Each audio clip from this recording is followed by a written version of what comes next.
The time is now 5:47. We will begin with our public hearing on the Community Development Block Grant Consolidated Annual Performance and Evaluation Report. This is to allow council to hold, council is required to hold a hearing, which has been advertised for this evening for the purpose of receiving public comment on the borough's consolidated annual performance and evaluation report, which we call the CAPER. CAPER sounds much cooler than, well, not that CDBG is not cool, but CAPER makes it sound much more suspenseful than it actually is. I think Mary Kuna is with us by Zoom. Mary, are you with us? Hello, everyone. Hi, Mary. Thanks for joining us. And if you'd like to give us the run through on the CAPER. Sure. So this is for your program year 2024. So that started July 1st of 2024 and went all the way to June 30th of 2025. And basically, this is just the report that the borough submits to HUD. So HUD wants you to submit your plan to start, and then at the end of the program year, they want to see what you've accomplished. And so I'll just run through that, the summary for everyone rather briefly. But essentially, what the borough received $341,000, $3,441,710,000 in CDBG funds. And the borough did meet its timeliness requirement. So one of the things to really note is that the borough met its timeliness, and HUD generally sees that as a test that you can spend the money that you received. So if you think about it like any organization, if you do not spend what HUD sends you in a timely fashion, the next year they won't send you as much. So the borough did meet that timeliness requirement for 2024. So one of the priorities of CDBG, the whole goal of the program, of the Community Development Block Grant Program, is to assist low to moderate income households and those beneficiaries. So you have to spend at least 70% of your funds on individuals who are low to moderate income.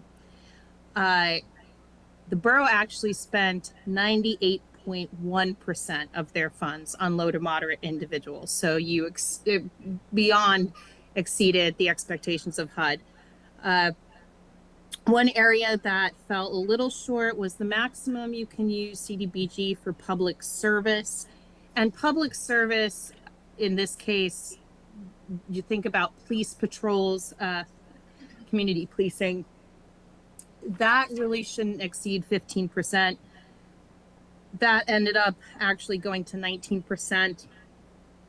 And this, for the 2024 period, that has to do really with a lot of the borough's funding is put into particularly working on your parks and your recreational assets and your community assets.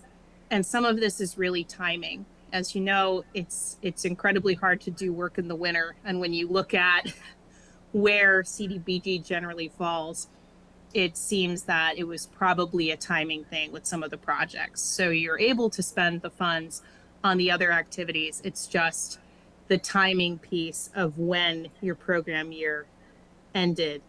You ended up at 19% for the public service cap.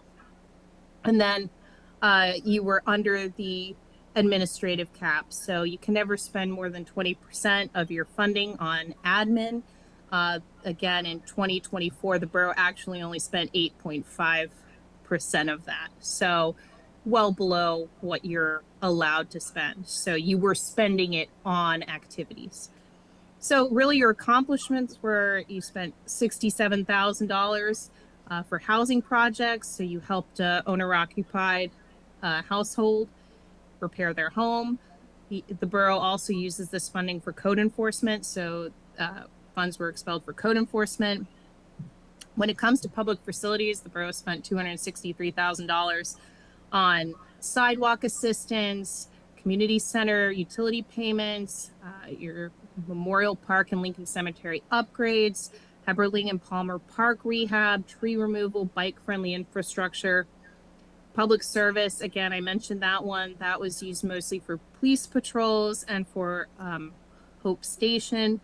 And then you spent a little bit in economic development. There was a street view project, and I believe moving forward, there's a few other businesses that have been asking about street view, and we've sent some information to your downtown group to send out to businesses.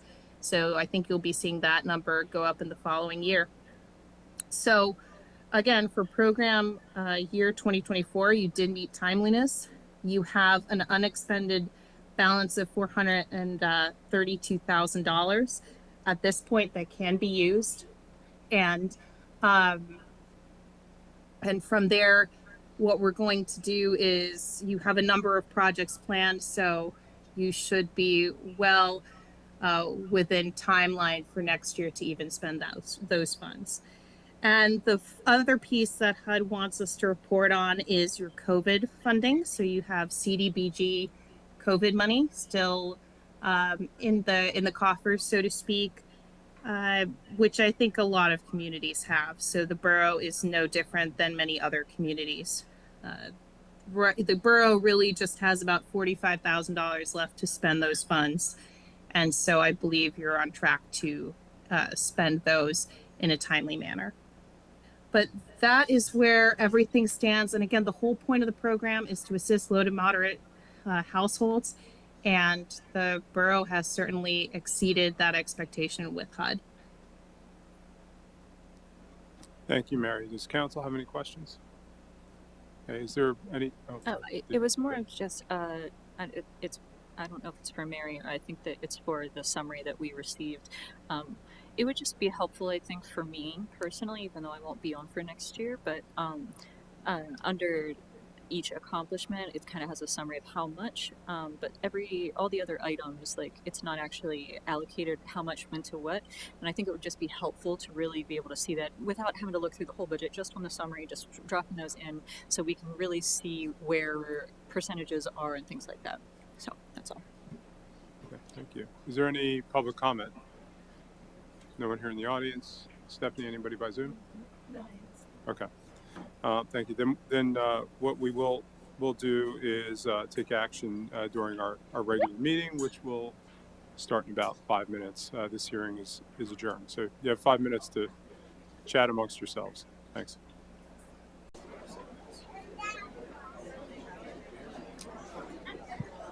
Okay, the time is now 6:01, and I'll call this September 11th, 2025 regular meeting of council to order. And I will begin with a moment of silence and Pledge of Allegiance. For the moment of silence, anytime someone says September 11th, since 2001, only one thing comes to mind. This is a solemn anniversary of September 11th that we pause to honor the lives lost, the courage shown, and the spirit that endures. We're fortunate to have a number of first responders with us tonight. Nearly 3,000 souls were taken from us that day. Mothers, fathers, sons, daughters, friends, and neighbors. Among them were hundreds of firefighters, police officers, and first responders who ran toward danger, not away from it. Their sacrifice remains one of the most profound examples of service and humanity in our nation's history. I once stood at the 9/11 Memorial Museum in New York City before FDNY Ladder 3. That fire truck carried brave men into the heart of the World Trade Center. It now stands as a powerful symbol of courage and the cost of commitment. Today reminds us not only of what was lost, but of what we must continue to stand for. Compassion, unity, and a deep care for one another. The heroes of 9/11 showed us what it means to live for others. May we honor them by doing the same in our own communities, here in Carlisle and throughout the world. Please join me in a moment of silence.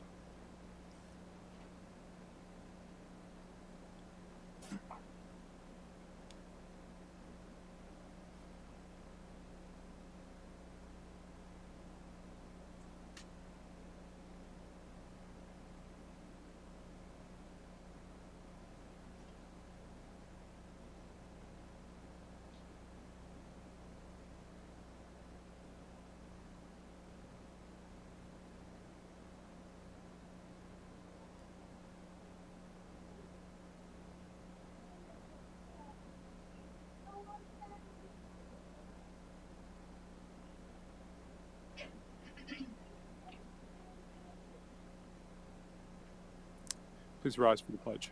I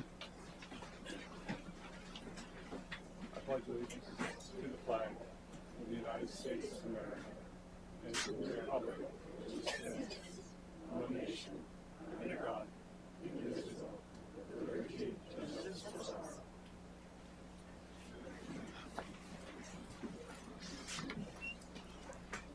I caught my daughter unprepared. She already did the pledge today at school.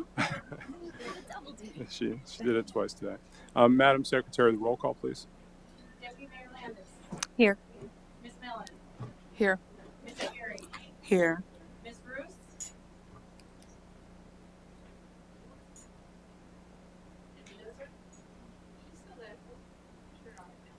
Mr. Shadows.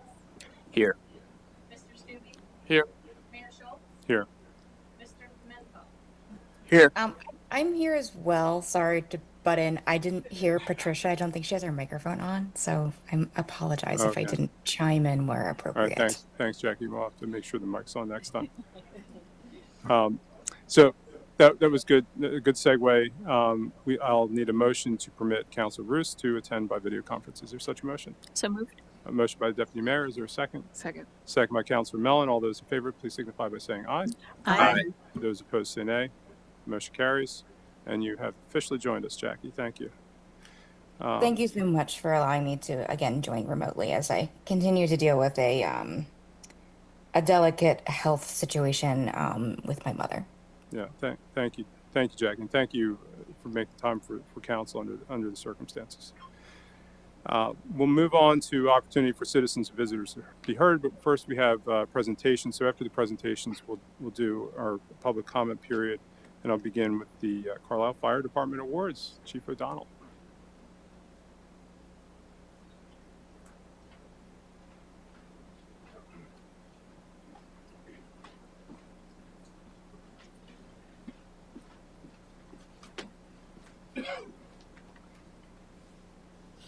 Good evening, Mr. Mayor, Madam Mayor, management, staff, or borough residents.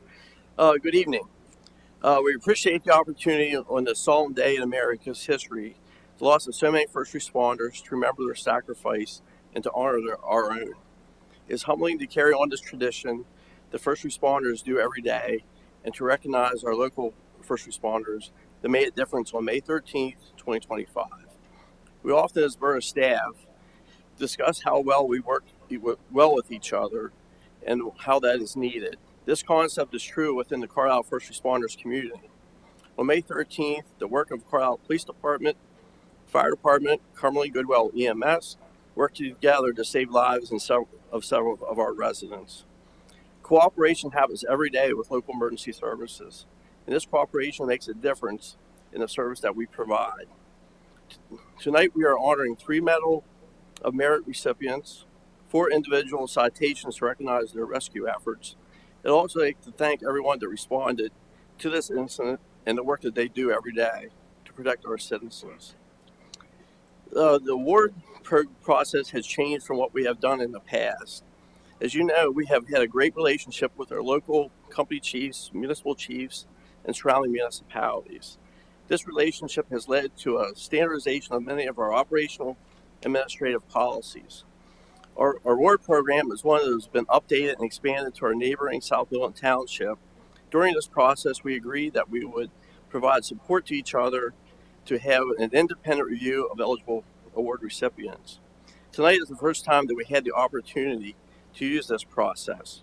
I'd like to acknowledge the South Middleton Township Fire Chief, Chief Metker, and the chair, which chaired the review, and also along with Dixon Township Fire Chief Charles Westcott. Both of them are in attendance this evening, and Andy Henry on North Middleton Township Fire Department. On behalf of Carlisle Fire Department, we appreciate the time and effort that you put in the review of the incident and updating our policy. Before I turn this over to Chief Grimes, the awards that we're giving out tonight is the unit citations, and to be a recipient of the definition is to be a recipient of the uniform public service provider while working together as a unit or a team performs an astonishing and notable act while upholding the highest ideals and traditions of the department. Then we have 3 members will be receiving the Medal of Merit.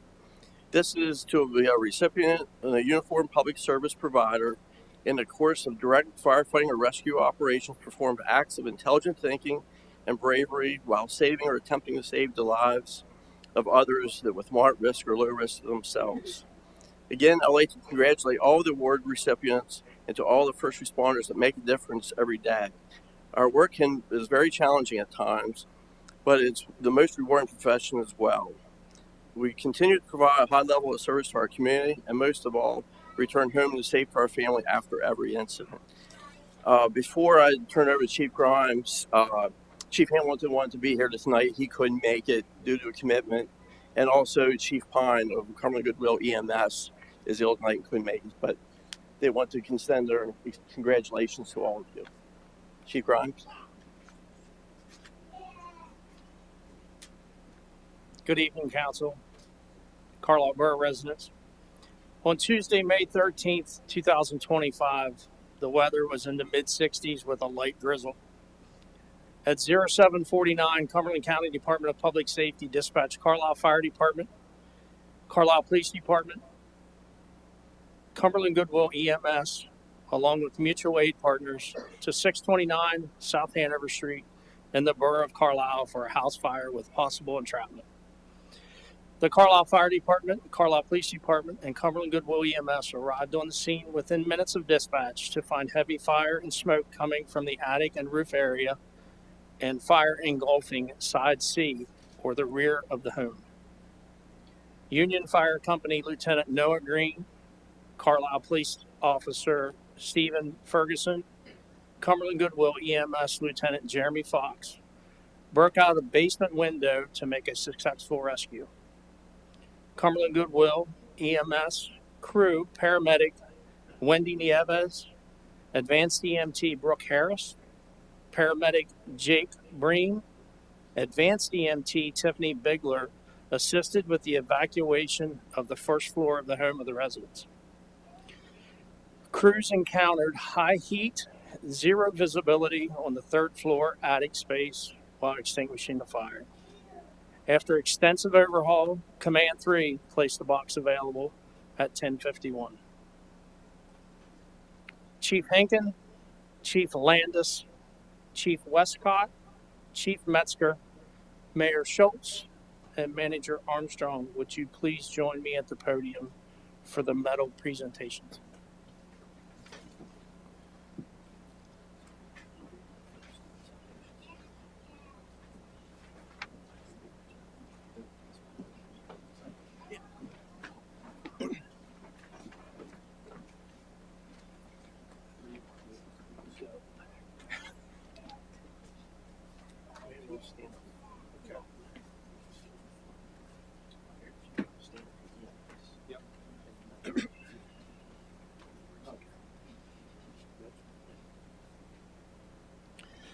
The recipients of the unit citation, please come forward when I call your name. Paramedic Wendy Nieves.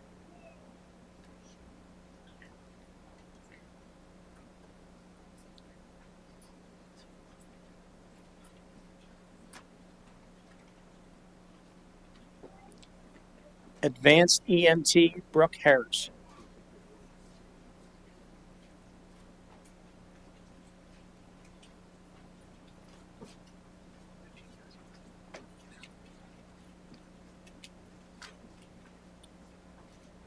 Paramedic Jacob Breen.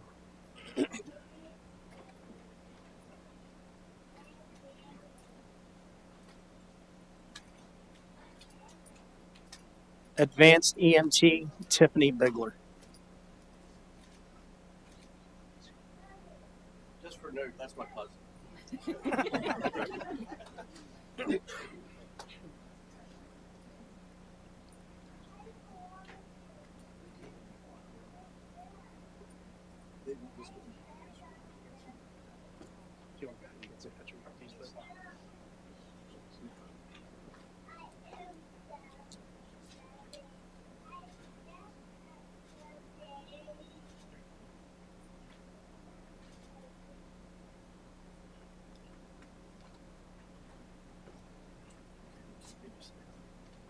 Thank you.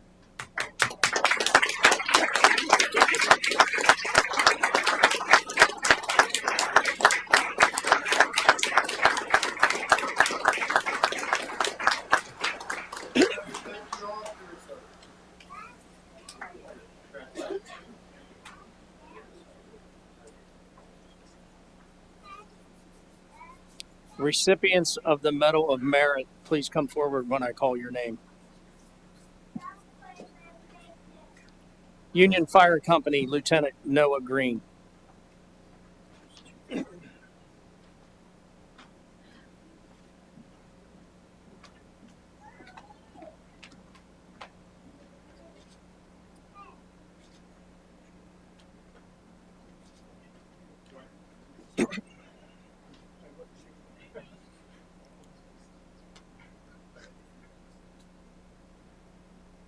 Carlisle Police Officer Stephen Ferguson.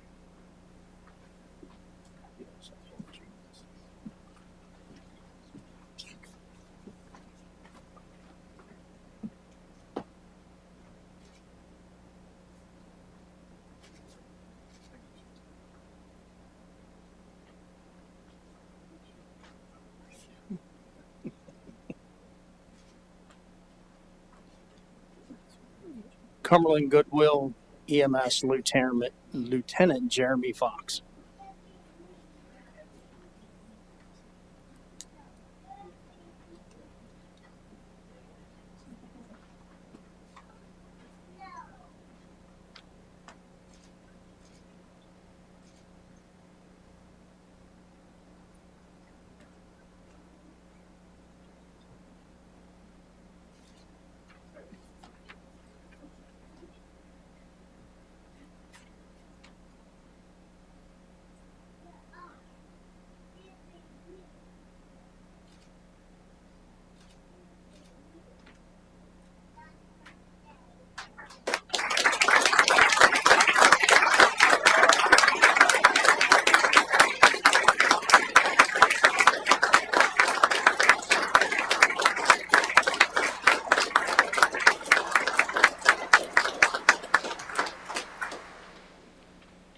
Yep, we can go out front and do the pictures so that the council get on. Thank you very much, council. Thank you very much. Thank you for the rest of the performance.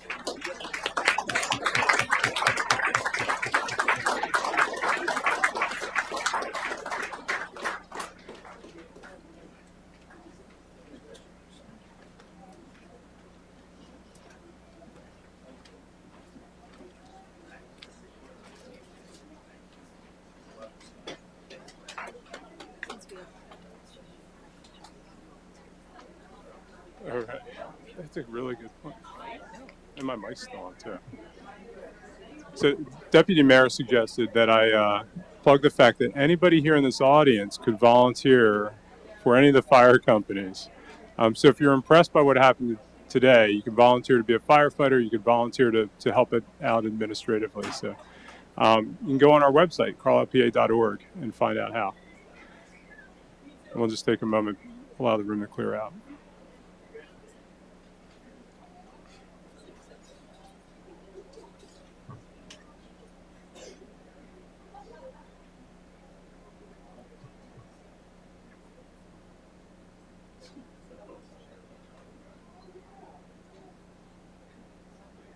Okay.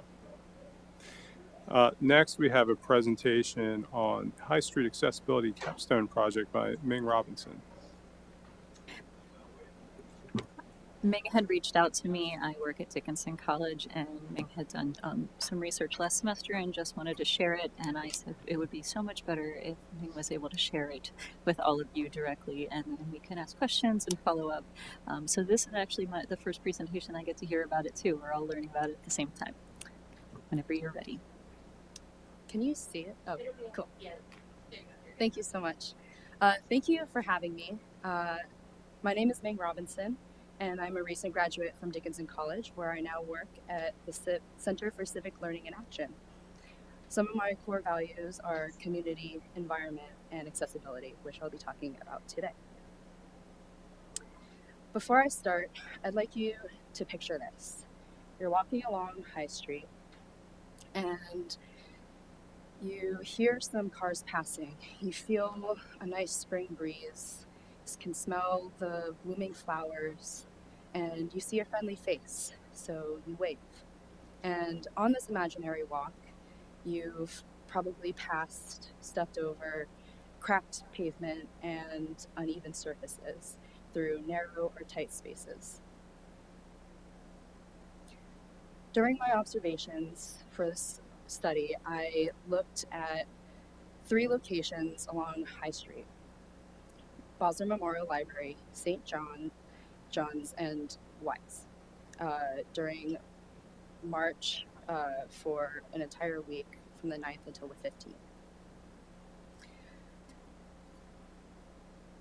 I wanted to answer this question: how can the consideration of accessibility improve inclusivity and equity of a small to mid-sized city like Carlisle to benefit social sustainability? And social sustainability enhances community, where it focuses on quality of relationships and interactions, and sidewalks have an innate ability to connect people like that. In my study, I found that most places were accessible, but what was most concerning was Wise. I found that it met the need of the minimum of 3 feet width, but because of obstacles like the traffic light, bike lane, and telephone pole, it actually reduced it to 2 feet, making it more inaccessible for someone who might need mobility assistance that's anything wider than 2 feet. I found that people in using motorized wheelchairs would use these circled areas, the entrance and exit of Wise parking lot, to cross the street because it was inaccessible for them to safely cross at the crosswalk. What was most startling was the fact that I had seen a semi-truck stop for a person, as well as within my observations, I actually witnessed a minor car accident, but it could have been much worse, and someone else could have been hit in the process. And you can see where the star on there is labeled. That image happened around that location by the telephone pole. And so it's so important that everyone has access to safe systems. Within my research, I found that a combination of complete streets and universal design approaches will help consider access for all. Complete streets address safety, access, equity, connectivity, and mobility by making spaces available for all to use. Universal design, similarly, also makes access a top priority by considering user ability throughout the design process. And access has been an afterthought. Even when considered, the lack of maintenance can even make the space harder to access or even completely inaccessible. An example of this is that I found at Bosler Memorial Library. While it helped reduce maintenance needs and seems reasonable to add these different flexible material uses like the bricks and smaller slabs near a tree so that it can flex and adapt with the tree as it grows, being next to a handicapped parking spot makes it actually an ideal place for trips and falls and harder to access. While not actually studied or observed in my study because it didn't rain during this time, but I think it's still important to mention, is that there are horrible floods, or at least pooling in this one area next to the Bosler Memorial Library, where stormwater runoff ends up collecting at this one spot. And you can see on the other location, which is just across the street from that other corner.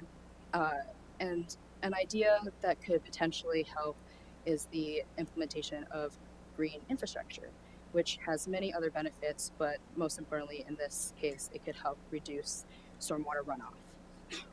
So while my study didn't look at all of Carlisle, so it's not inclusive to, it doesn't reflect all of Carlisle, but just these 3 locations along High Street, it's still important that design is considered throughout different, or Accessibility is considered throughout different design processes, as well as connecting with community members to survey and see how the design and accessibility has been implemented and if it's still accessible. Weiss definitely needs to be more accessible for just public safety in general. And I found that complete streets and universal design can create safer and more inclusive spaces within Carlisle. Thank you.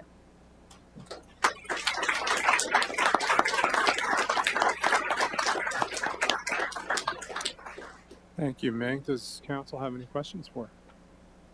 No? Thank you. Thank you for putting this together. Okay. Now we'll move on to public comment. Before we do that, I know there are a couple of items that people might want to speak on.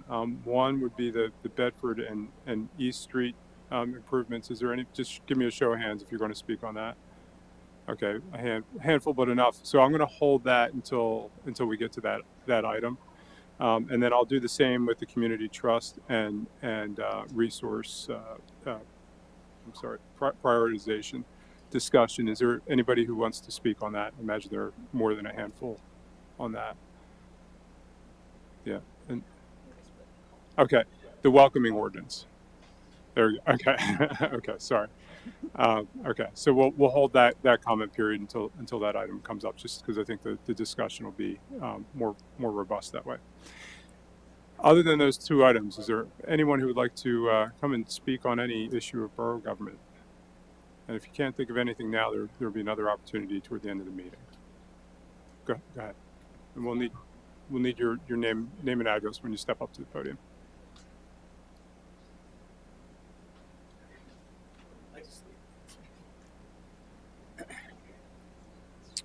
I'm Brian McDermott. I live at 343 G Street. I know I raised my hand for comment about the North Bedford infrastructure, which what I have to say is tangentially related to that, I promise. But I figured I'd get this out here first. Okay. I don't have prepared remarks, but so this morning, my children are homeschooled. My oldest son is 14. He is one of the many young men, mostly, that has been kind of the scourge of this town, riding around on a bicycle, doing wheelies, generally taking up space on a bicycle like teenagers tend to do. I know some of you may have seen me speak previously about bike infrastructure, so some of what I'm saying, my face might be familiar to you. I can't speak on anyone else's kid. I can speak on my kid. And from the time he was old enough to pedal a bicycle, I have trained him that the proper way to use the street is to ride in the center of the lane, slightly to the right, enough so that if a parked car were to open their door, they could clear that door. That is what I've told him to do since he's about 7 years old, and that's what I do as a person who gets around by a bicycle. So that is. I can't even control my kid, but all I can control is what I try to teach him to do. So I'm aware that there's been a lot of complaints about how kids ride bikes in this town. So given that, we homeschool our kids, and lately my oldest has had a morning routine with another kid who homeschools. They ride their bikes. They meet up, they ride their bikes to Dunkin' Donuts, and they have a couple donuts before they go back home to do their schoolwork for the day. Not the best health choice, but they're still getting out in the morning, so that's great. Well, this morning they were riding to Dunkin' Donuts on Hanover Street in the bike lane, which I will add, lately, Borough Police have been haranguing these kids on bikes that they are not to ride their bikes in the street. They get told to ride in the bike lane, or they get told to ride on the sidewalk. I know personally my child has been told not to ride in the street, to only ride in the bike lane. We have 2 bike lanes in this town, and they're terrible. They're not safe to ride in, even if you are adept at riding a bike. If you're riding in the bike lanes on Hanover, if you were to try to avoid a imaginary opening door, that gives you maybe 6 inches of space to ride in before you're in traffic. Second of all, having police officers tell kids that they are not to ride in the street is misinforming them. They are allowed to ride in the street. They should do it safely. So, I know I'm getting wrapped around the axle here a little bit. This morning, the point here, they were riding in the bike lane on Hanover, a few blocks from Dunkin' Donuts, and a person who was frustrated by the traffic that had been backed up on High Street. They were frustrated by the traffic that had backed up on High Street, so they zipped to the right into the bike lane to bypass all that traffic, and they plowed into my son's friend. Right in front of my son, they missed him, and they went forward, and they ran over his friend. Just this morning, his bike is destroyed, and he just left the hospital. He had to get put under anesthesia to get work done to reset his fingers, and he goes in for surgery on his wrist on Saturday. That was when these children were riding their bicycle in the bike lane, like the police have told them to be doing, and they still get run over by a car. So my question here is, why are we not enforcing traffic laws? So my wife rushed to the scene. My kid called, said, "Oh, my friend just got hit by a car." Wife rushed to the scene, and at that point, the police had shown up, and the driver was being talked to. And two other people did the same thing. And she said, "Well, they're doing it too." Why are we putting the onus of safety on children riding their bicycles when drivers in this town consistently break laws? I ride a bike as primary transport. I consistently see people blow through stop signs. They drive to everyone's speeds. Everybody's speeds. Speed limit is 25 miles an hour. That's not a minimum speed. That is the maximum speed. I had a guy get out of his car and try to fight me the other day because he almost hit me with his car, and I told him I didn't want me to hit me with his car. There needs to be enforcement, but the onus needs to be on the people who have apparently taken a test and been approved by the state to operate a motor vehicle, and they don't do it. Which brings me to why what I'm saying is relevant as far as bike infrastructure goes and what you guys are going to be voting on tonight with protected bike infrastructure.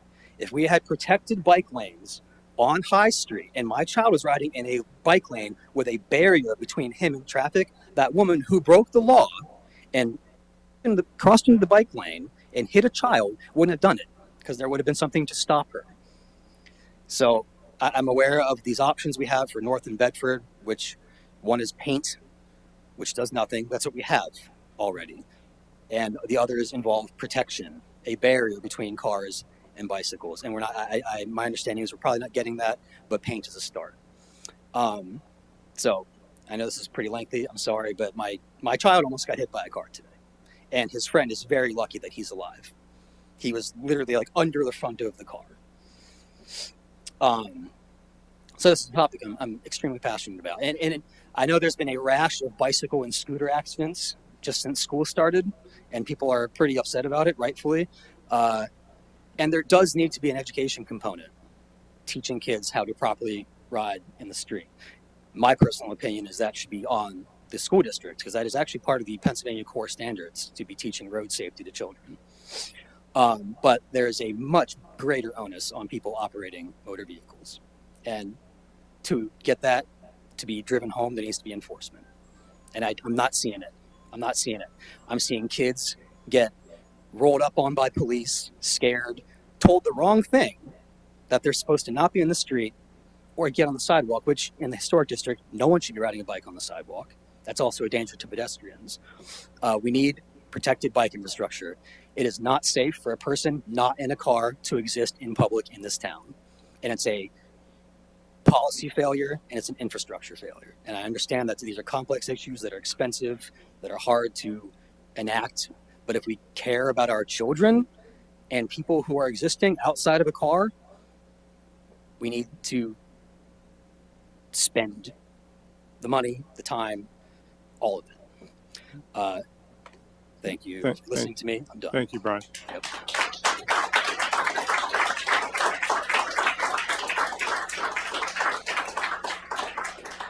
I'll just comment that as far as the policy error end of that, we're working on correcting the policy errors. Those policies were decades ago that we're now trying to fix. And I've ridden my bike on High and Hanover Street. I know exactly. Actually, she's still over there. My daughter was in the trailer behind me. So white knuckled at times. So I understand what that can be like, and we're working on it. Now, you may have missed previous meetings where we discussed these Bedford and East Street improvements, and we'll maybe get back into that a little bit. But the paint is potentially just a sort of a testing stage to see if we want to launch into something more permanent. Okay. Is there anybody else? Okay, Stephanie, anybody by Zoom? Okay. Then we will move on to the consent agenda. It's a list of routine items which do not appear to be controversial in nature and which probably do not require additional discussion. They can be acted on by one motion in their current form. If discussion is desired on any particular item, any member of council or the public may request the item be removed from the consent agenda, and that item will be considered separately. Is any member of council requesting an item be removed? Is any member of the audience requesting an item be removed? Okay, then I'll entertain a motion to approve the consent agenda. So moved. Motion by Deputy Mayor. Is there a second? Second. Second by Councilor Mellon. Any discussion? Hearing none, I'll call the question. All those in favor, please signify by saying aye. Aye. Those opposed say nay. And the motion carries. And that takes care of everything through page 3 of the agenda. On to the regular agenda, there are no table continued and recurring items. No reports from me, and we'll move on to the committees. Budget and Finance. Thank you, Mayor Schultz. I have 3 items this evening. I make the motion that Borough Council retroactively approve the Borough Manager's approval of a proposal in the amount of $22,000 from Eco Clean Power Washing to clean all interior and exterior surfaces of the Pomfret Street Garage. Motion by the Deputy Mayor to retroactively approve the Borough Manager's approval of a proposal in the amount of $22,000 from Eco Clean Power Washing. I'll second that motion. Is there any discussion?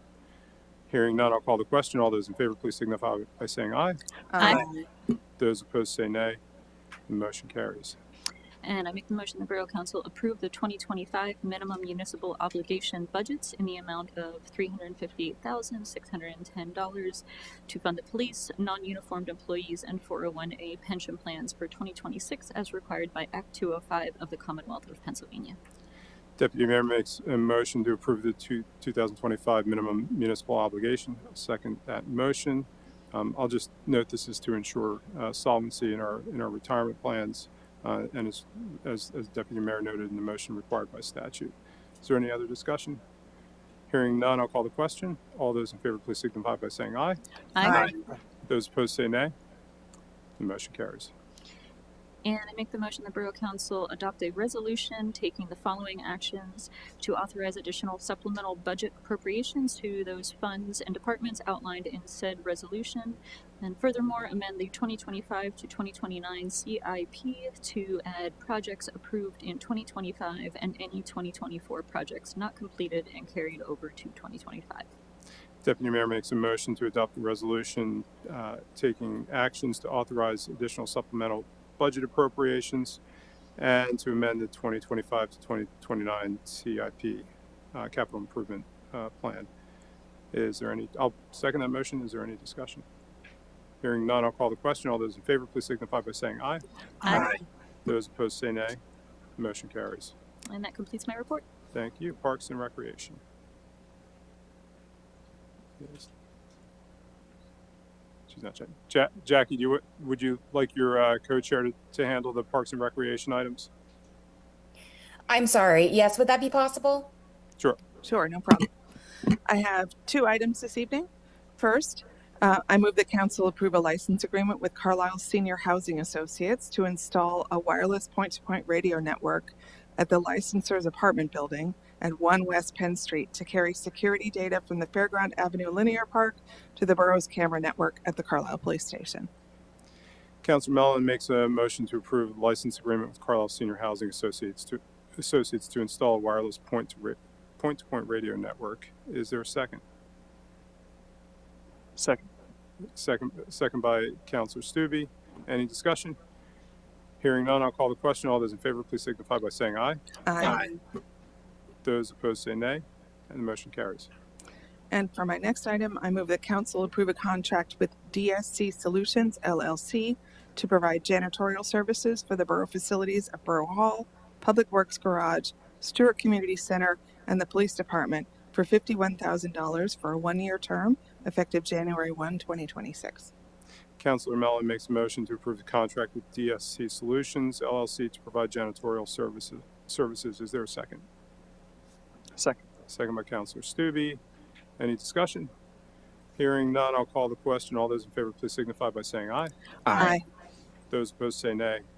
The motion carries. And that concludes the Parks and Recreation report. Thank you. Under Public Safety, I move the council approve the purchase of a 2026 Ford Police Interceptor Utility Hybrid from New Holland Auto Group totaling $47,457 through the Commonwealth of Pennsylvania's Cooperative Purchasing Program. Is there a second? Second. Second by Councilor Mellon. Any discussion? Hearing none, I'll call the question. All those in favor, please signify by saying aye. Aye. Those opposed say nay. The motion carries. Next, I move the council approve the purchase and installation of a Hanwha camera server from Hilton's Lock and Security in the amount of $35,250 through the Commonwealth of Pennsylvania's Cooperative Purchasing Program. Is there a second? Second. Second by Councilor Mellon. Any discussion? Hearing none, I'll call the question. All those in favor, please signify by saying aye. Aye. Those opposed say nay. And the motion carries. And that concludes my report. Public Works. Thank you, Mayor Schultz. I have 3 items this evening. The first of which is the proposed traffic calming measures along Bedford and East Street. So before making that motion, I know there are a number of people that are interested in public comment, which I think we can get to. I did just want to preface it by providing a little bit of context for anyone who might not have followed this as closely. This is something that the borough has been discussing now for, I believe, like 4 years. It kind of came up as a result of discussion at an Eastside Neighbors Association meeting back in 2021.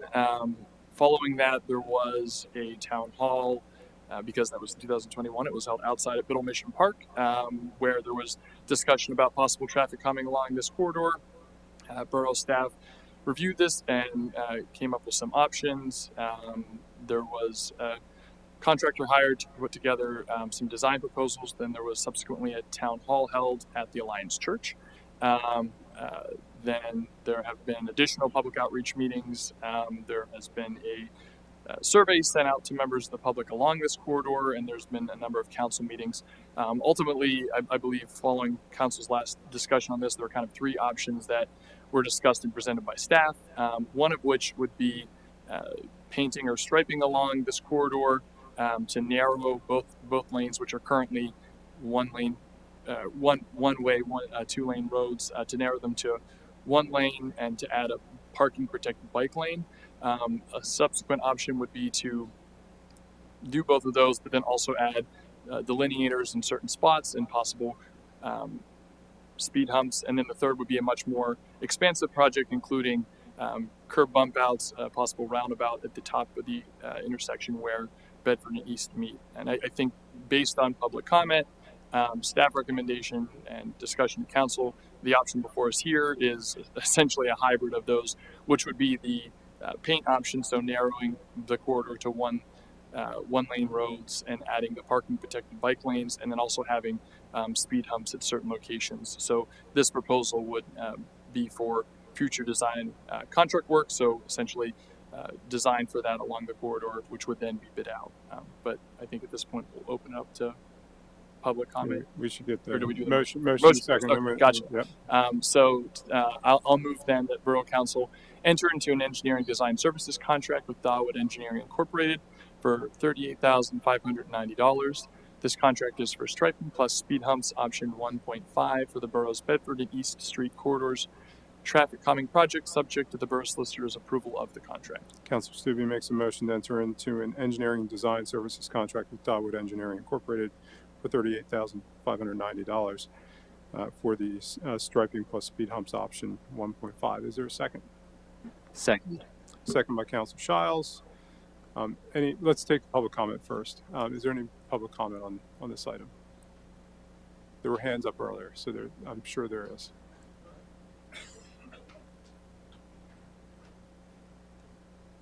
We'll just need your name and address. You know the drill. I'm Yep. Hannah Roman, 613 North Hanover Street. I don't bike for fun around this town. I don't have a driver's license and I don't know how to drive. And like Brian said early, it has been absolutely terrifying. And I really hope that you guys will vote for this and hopefully that more of these kinds of things will happen around the rest of the town. So thank you. Thank you.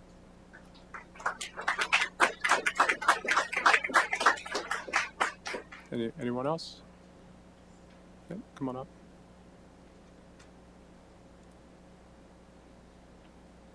Hi, my name is Otto Kierman, 236 South Pitt, and I teach music at 6 of the 7 elementary schools in town, and 2 of those are Hamilton and LaTorte. And I traverse the town by bike, and so these two these two streets would be an incredible increase in safety to have a protected bike lane. Anytime I go anywhere with protected bike lanes, I'm like, oh, maybe someday, you know. So I would heavily support the option that has protected bike lanes. Thank you. Thank you. Anyone else? Go ahead, Mr. Smith. Go ahead.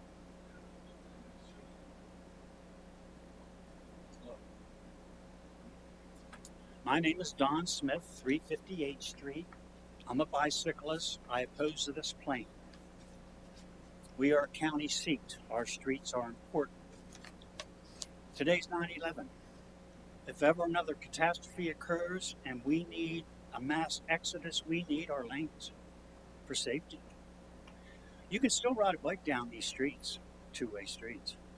I asked all the bicyclists I ride with around town that I pass, can you get around town okay on a bicyclist? Yeah, but you have to watch out, it's not safe. Is there a difference between a bike lane, a bike route, or a street? Well, I don't know, actually. Turn and go anywhere you want. I saw a swarm of bicyclists pass my house on 8th Street a couple weeks ago. It's just a street, no bike lane, nothing. Big group.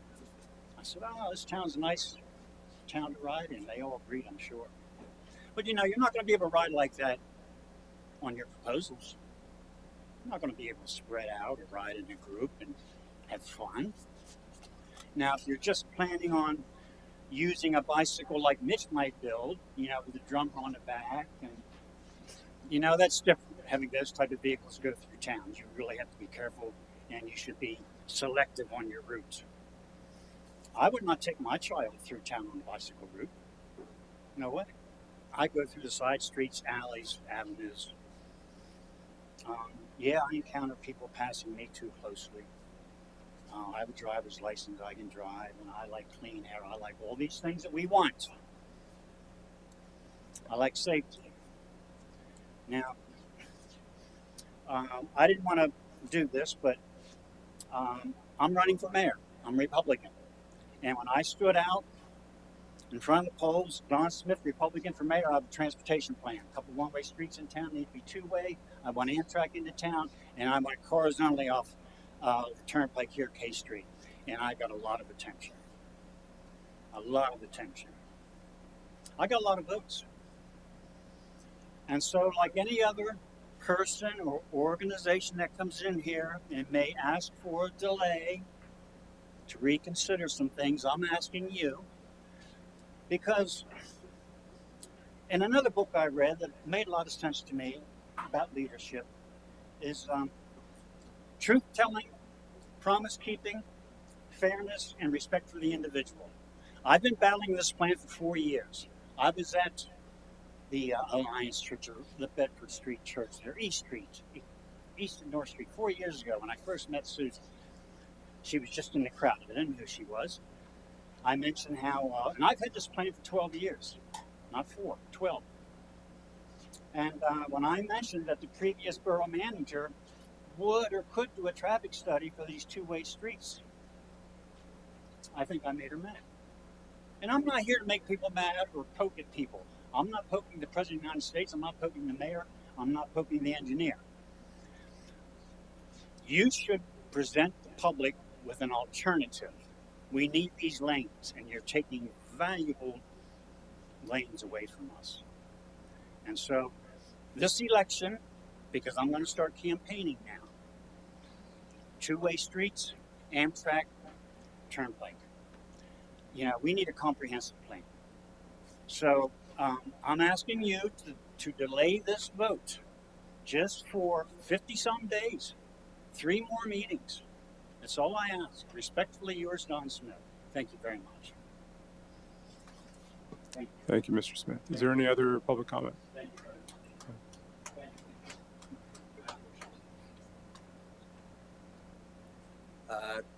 Eric Smith, 121 Southeast Street. Did you plan that, Smith and Smith? Yeah. Right. So I'm glad that this is being finally voted on after a long period that I've followed for as long as I've lived in the town. And in the process of it, I've moved to living on East Street, and I'm really excited to have a more accessible option as while I do have a car, I like to bike as my primary means of transportation around town. And also living there, I can fully understand the speeding concerns that led to the introduction of this plan. However, as I've advocated before, I think option 2, for me personally, seems like minimum, because I think that this, with the inclusion of speed humps, there will be a good effective amount of traffic calming, but I'm concerned about the usability of the bike lane.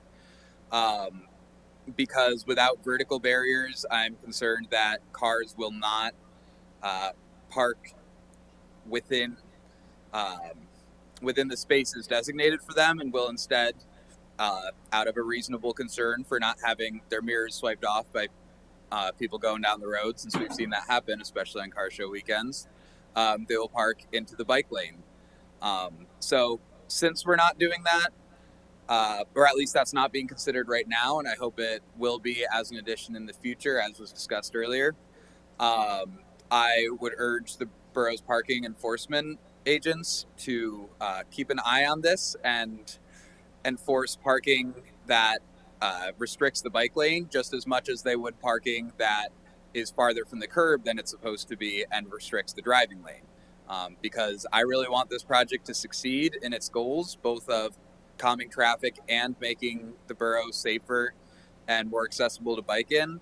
And I'm just worried that if we don't ensure that people are parking as they said they would, because early versions of this plan did suggest reverse angle parking, which would be a new thing to learn and a challenge, and take a little more space, but could prevent this project. We heard all around that we've been parallel parking for a long time. We know how to do it. We want to stick with what we're comfortable with. I want to make sure that all of us, including myself, parking along there, walk the talk there, and park within the lines and not butt into the bike lane.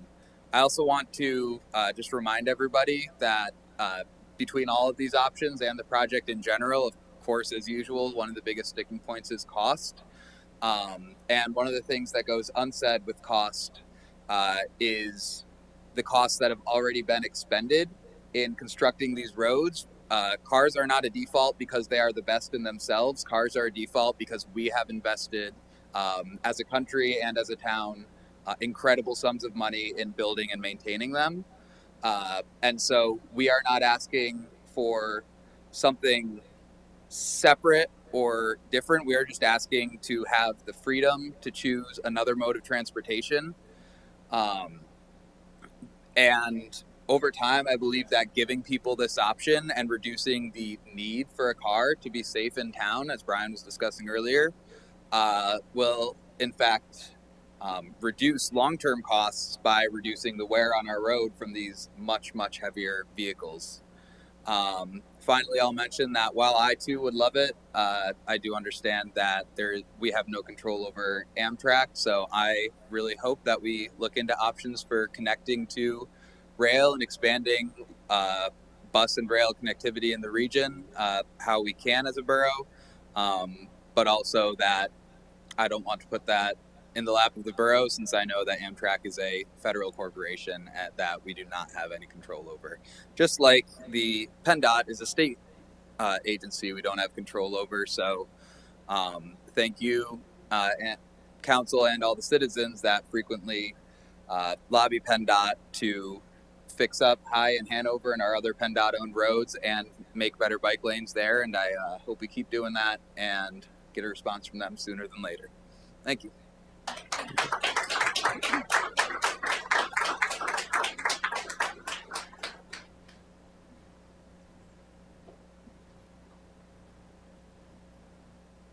Hi, Tina Ziegler, 120 East Lowther Street.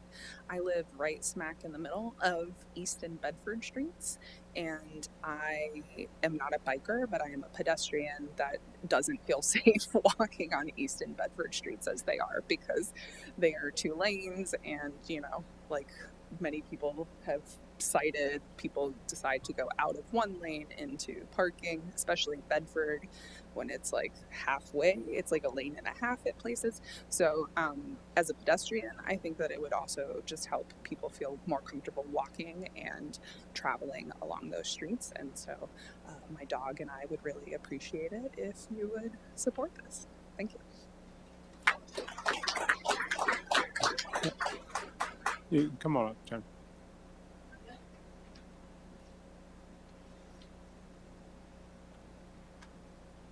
My name's Jen McDuffie. I live at 702 North Pitt Street. I'll say that I agree with everything Eric said.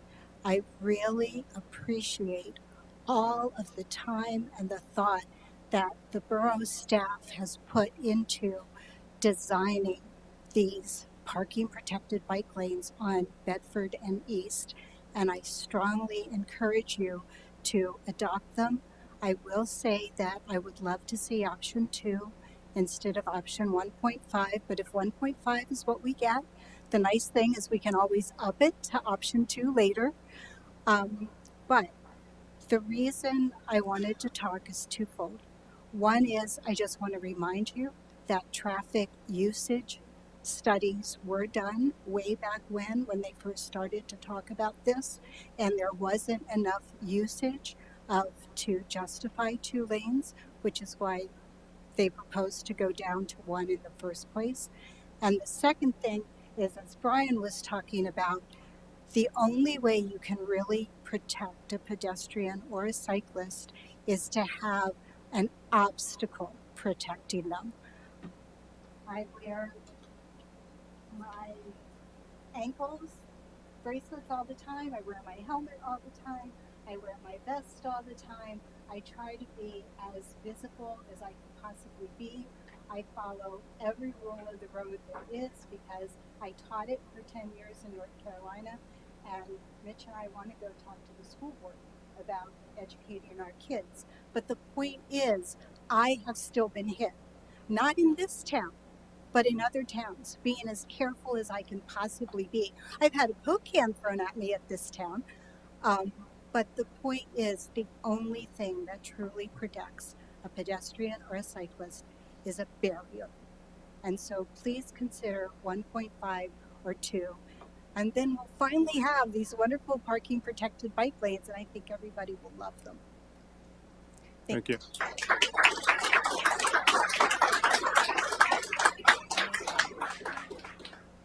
Anyone else? I'll be extremely brief, I That's, promise. we can guess what you might have to say. Brian McDermott, 343 G Street. I want 343 G Street. I gotta slow down because I said it'd be quick though. Also, option 2 was what I would prefer, but 1.5, I guess, is also good. Okay, that's it. Thank you. Anyway, we don't double dip on double. That was during the regular public comment period, Mr. Smith. Thank you. That was during a separate public comment period. You can speak again at the end of the meeting if you'd like. Is there anybody else who would like to speak? Okay. I know the deputy mayor has requested a comment. I mean, everybody else gets to comment up here too. I'm not going to shut you down. I shall be brief, but I agree that I would love to do actually like the whole thing, but with all of our construction, I mean, part of the reason why we do things in incremental ways, if we have the ability, is so that we can actually get something accomplished. It's been 4 years, right? So I do want us to be able to evaluate, and we've discussed this already, I really appreciated Otto's comment because I've always thought of the point that it ends at two different elementary schools, and that's such a crucial and important thing to note. So not only are we just trying to make sure that it's successful, but it's not just any random adult bike cyclist using it. These are likely going to be children, and so like it's not just trying to make it so it checks a box and it's good enough. This is part of the process, and so we don't have, it hasn't been built yet, but that will be part of what we're doing to evaluate and make sure that, is there more that needs to be done? And if so, then we need to allocate some more funding. And I will just say that I have kids, and my quick example is I would ride my bike with my daughter to Bel Air on B Street, and I would ride on the street with her to teach her how to ride on the street. And even our special fire police, who are our crossing guards, wonderful human beings, they were actually surprised. They were like, "Oh, you're in the street?" Because all the kids ride on the sidewalks. So I do think it's important for us to connect with our school board and see how we can talk. Previously, before COVID, I had started that conversation and actually talked to special fire police to see what they see, because they're there every morning and every afternoon. So I think there's more to be done collectively as a community, and we should, as a borough, definitely be part of it. But I love having you all here, and I love all of your perspectives and your energy. So let's keep moving along and keep progressing. So thank you. Thank you, Deputy Mayor Landis. Anyone else? Yeah. I don't want to turn this into a campaign event, but I do feel like I need to respond to. Oh yeah, I'm sorry, Jackie. Are you still there with us? I am. Okay. Do you have anything on this item? I don't want to miss you. I feel as though I've made my opinions about how I feel about barrier protected bike lanes well known, so I'm good. Okay. Thank you.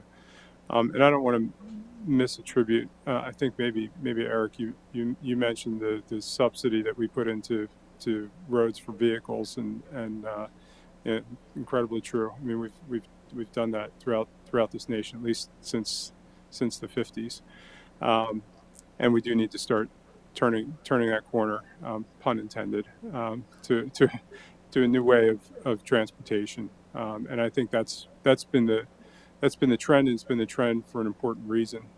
It's more friendly to our environment. It's healthier, and it's a safer way for everybody to get around, if we make it a safe way for everybody to get around.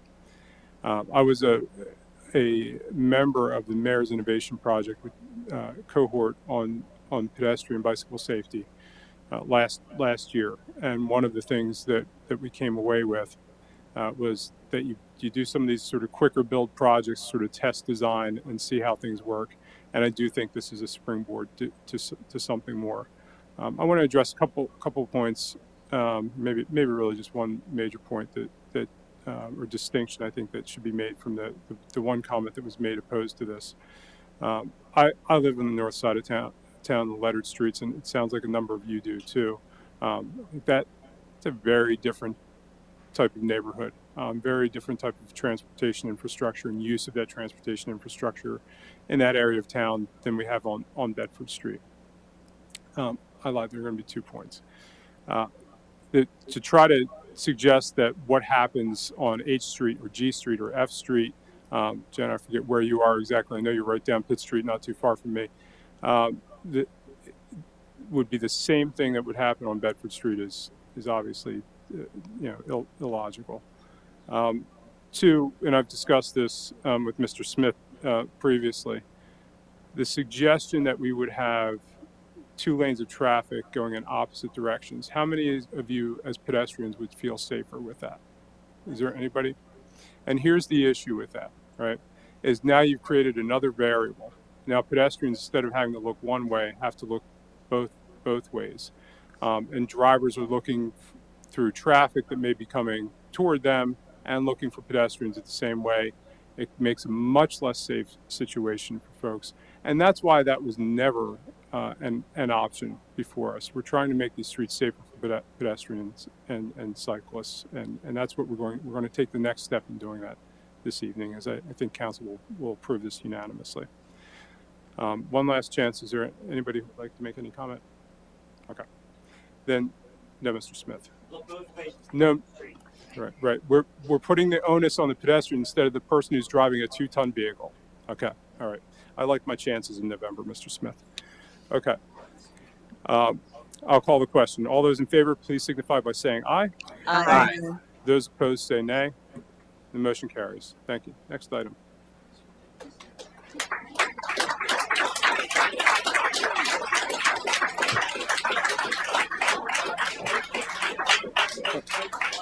Mr. Smith, you're out of order. Thank you all. Okay. Next, I move that Borough Council award the total unit price contract for the traffic signal generator ready equipment project to the lowest responsive bidder, Kucherik Construction Incorporated of Exeter, Pennsylvania, in the amount of $48,675, pending receipt of the bonds and insurances required for the project. Councilor Stubbe makes a motion to award the total unit price contract for the traffic signal generator ready equipment project to the lowest responsive builder, Kucherik Construction Incorporated of Exeter, Pennsylvania. Is there a second? Second. Second by Councilor Shiles. Any discussion? Hearing none, I'll call the question. All those in favor, please signify by saying aye. Aye. Those opposed say nay. The motion carries. And finally, I move that Borough Council approve the contracts for the 3 HVAC projects with Tucky Mechanical Services Incorporated of Carlisle, Pennsylvania, for a total of $97,745.85 through the Commonwealth of Pennsylvania's Cooperative Purchasing Program CoSTARS number 119884. The projects include the replacement of a chiller compressor, the installation of 4 mini-split units in Town Hall, and the replacement of a leaking water coil. Councilor Stubbe makes a motion to approve the contracts for the 3 HVAC projects with Tucky Mechanical Services of Carlisle for a total of $97,745.85 through the Commonwealth of Pennsylvania's Cooperative Purchasing Program. Is there a second? Second. Second by Councilor Shiles. Any discussion? Hearing none, I'll call the question. All those in favor, please signify by saying aye. Aye. Those opposed say nay. The motion carries. And that concludes the Public Works Committee report this evening. Thank you, Mr. Stubbe. Sustainable Community and Economic Planning. Mr. Shiles. Thank you, Mayor Schultz. I have 2 items on my agenda for tonight. The first is that Borough Council may approve the submission of the Borough of Carlisle's Consolidated Annual Performance and Evaluation Report, CAPER, a requirement of the Community Development Block Grant CDBG program for the period covering July 1st, 2024 through June 30th, 2025.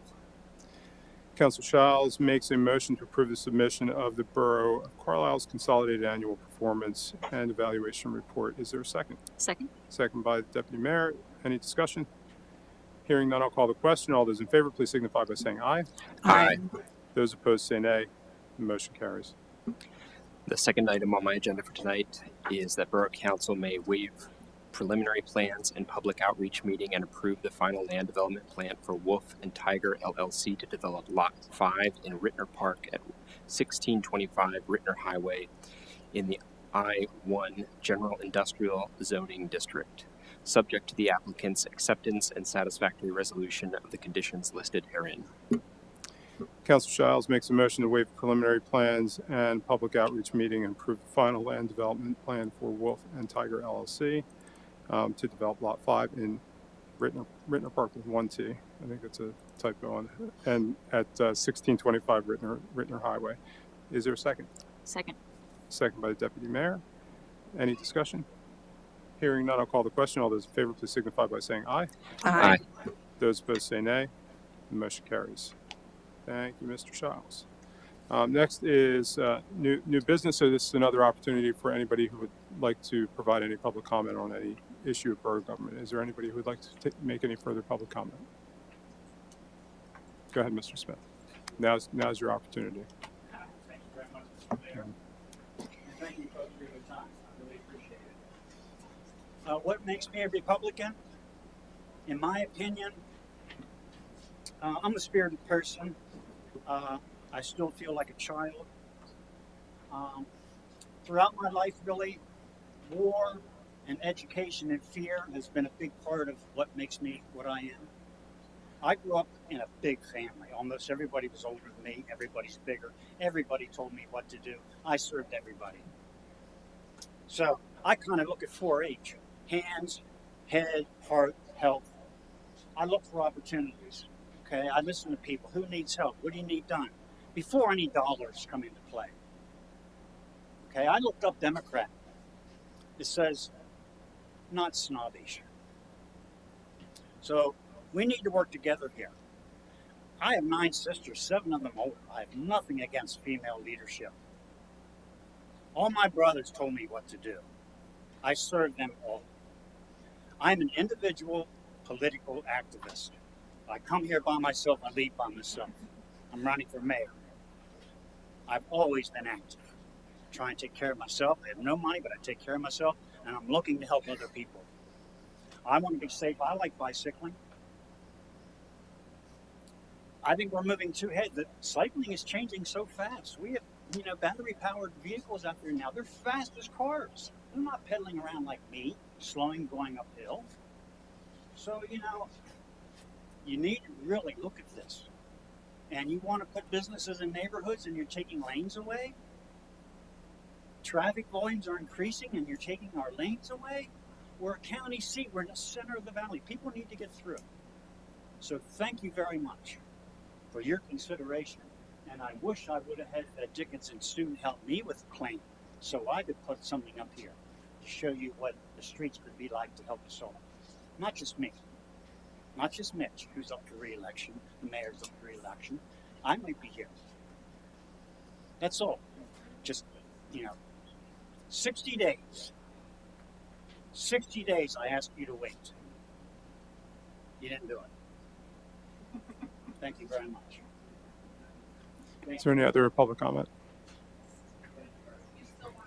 We're gonna. Yeah, we'll get there. Yeah, yeah. Anything?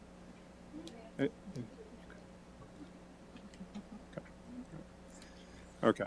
Now we're gonna move on to the community trust and resource prioritization discussion, which is the welcoming ordinance. So okay. Yeah, I think we have. Did we have copies made available of the documents? Oh, okay, okay. Is there anybody who wants to follow along with an actual copy who doesn't have a copy of the documents? Okay.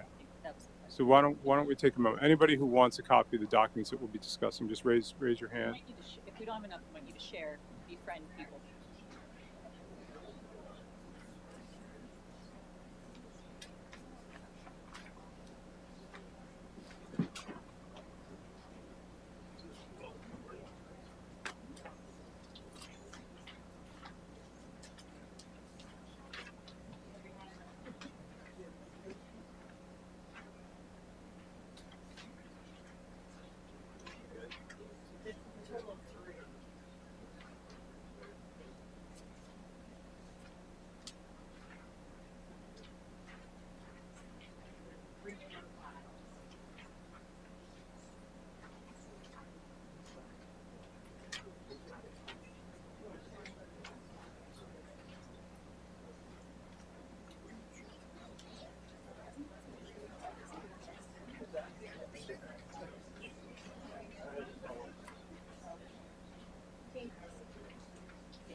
We have a few people online, so we're just going to take a couple minutes, make sure these are up on the website, give them a link so they can follow along too. So just bear with us here.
Okay, everything's set up online now, so we have that all squared away. Everybody in the audience who has a copy, has a copy. I'm going to give a little just overview, sort of context of what council will be discussing here. There was a group of folks who came forward and presented what was called a welcoming ordinance aimed at sort of directing the borough's resources as far as immigration enforcement would be concerned. What council has tonight, for some reason I can't, there it is, it was stuck, is a statement that describes how council's policies and general orders and practices are relatively in line with the ordinance that I'll get to in a moment, and then a resolution that is really a carbon copy of the ordinance that we would be discussing, that again covers issues as far as the borough's role in federal enforcement of immigration is concerned, and that local role for Carlisle Borough in enforcing immigration laws is nothing, is the reality. So we don't play a role in that. We don't request immigration information from individuals. I suppose unless it's related to an investigation itself, and so what came forward for us was to really enshrine that in an ordinance. We have several options now. We have the ordinance, the resolution, or simply making a statement, or relying on what our current practices and general orders are at this point. I guess would be a fourth option. Describe the difference between the ordinance and the resolution, because I think that might be of some significance, just sort of procedurally. Resolution can be presented, can be voted on tonight without advertisement. An ordinance would require advertisement, which would mean we'd be kicking that out in another month to be able to advertise the ordinance. We have a 10-day, I was Solicitor Brenneman, we have 10-day under home rule, a 10-day advertising requirement. Most municipalities have just a 1-week advertising requirement. And that also means that if we were to need to revise a resolution or an ordinance, we could revise a resolution much more readily than we'd be able to revise an ordinance. Not that it's impossible, but it would take some additional time in advertising. Also means that an ordinance, although I don't think the political makeup of the borough is going to change very much in the coming years, an ordinance would be a little bit more difficult to repeal. It would require advertisement, very public process. But under the Sunshine Law now, we have to post our agendas at least 24 hours in advance. So if a resolution came up, folks would at least have 24 hours to be prepared for that. That's all to underscore the point of pay attention to your local government and what they do every month, and then you're clued in. So I'm going to, I don't know, Deputy Mayor, if you want to make some initial comments about it, or how we want to proceed with this. We didn't work out the process. Yeah. So I had kind of at the same time of the welcoming ordinance initially, like the draft of that coming forward, other things happening in our world. My concern has been also, immigration, but there's other variables that keep happening, and I wanted to ensure that if we adopted something that it it was specific enough and then also general enough that maybe because there's been other executive orders that have tried to say what can happen with local policing outside of just immigration.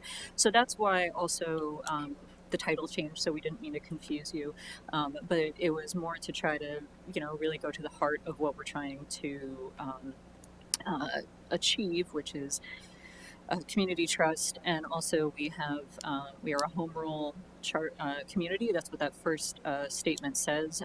We have designed our own government structure outside of the standard borough structure that the state of Pennsylvania outlines. But it really just says that this was something that Carlisle has always cared about looking at our own ability to govern in the way that we can within the structures of Pennsylvania, allowing us some change. So that's why it came out as this, but also we had to push this definitely to our lawyer, our labor lawyer, because I am not a legal scholar. So that's a lot of this did come from merging of these documents together. So if you want to know why it looks the way it does, that's sort of what the underlying concept was. Okay. So I'm going to try to facilitate some discussion on council's. Well, why don't we get some? Is anybody from the public prepared to comment right now? I know some of you just got these copies. Would anybody like to make any comment on these at this stage? Okay. Well, I'll come back around once council discusses that. Okay. Does any member of council want to make any comment, discuss what the options are, where you are on things at this point? Council Perry? Yeah, you were reaching first. Go for it. Yeah, I'll just start by saying, initially, even before this was brought to us, it was in my mind as things were beginning to play out, like how do we how do we get involved? How do we handle this? I know that we are local, and there's only so much power that we actually have.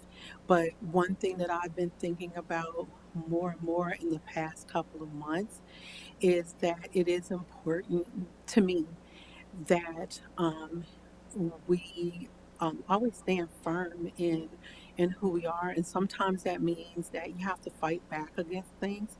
I'm not one that likes to fight, but I will if I have to. And every now and again, there comes a time where you have to stand up and you have to fight back. I am appreciative of those who put this together and who came before us and said we think this is important and we want to do this. As we're seeing how things are playing out right now, Chicago and DC and all of the things that are happening. I can say that I have a real appreciation for those who are standing against and saying, nope, we're not going to sit down and watch this happen. This has been, I realized that this came to us months ago.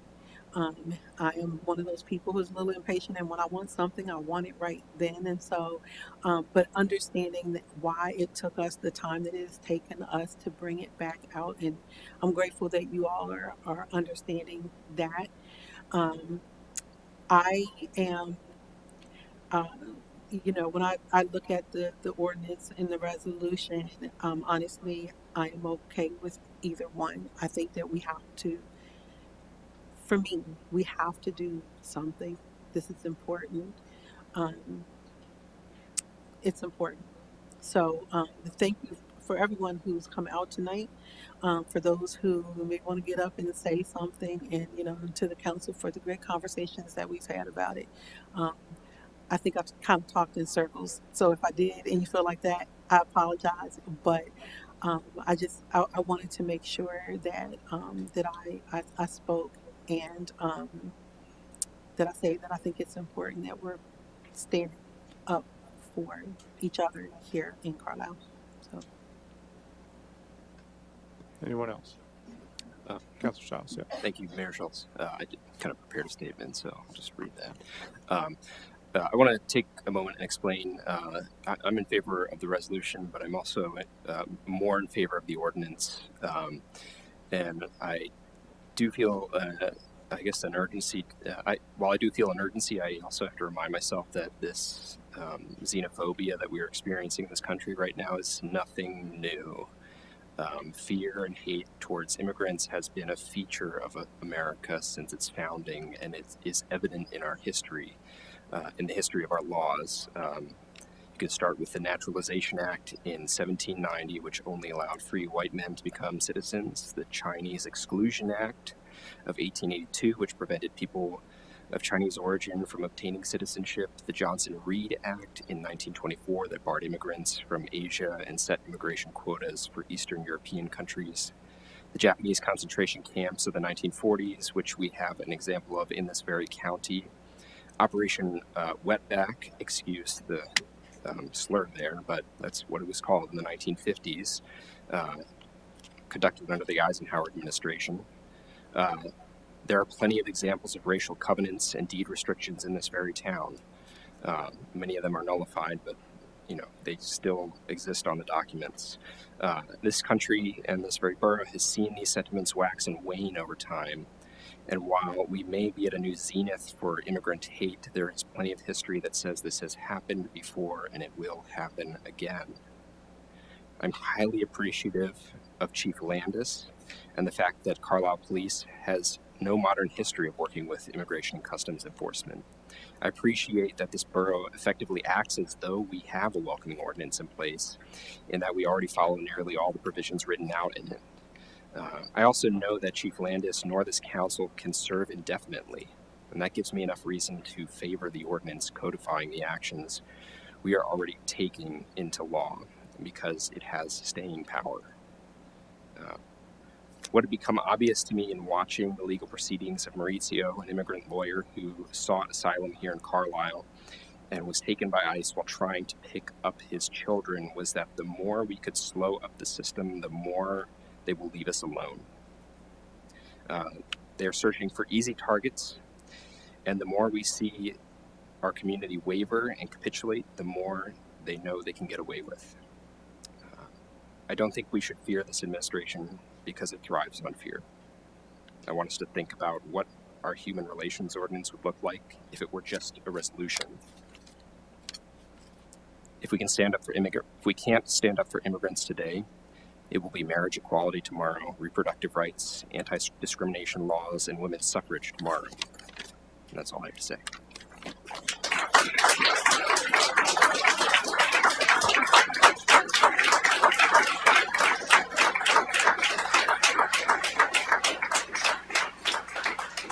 Everybody to my right has spoken. So, All right. So first, I want to preface this by saying that what is happening with the federal administration and their immigration policies right now is horrific. I think it's inhumane.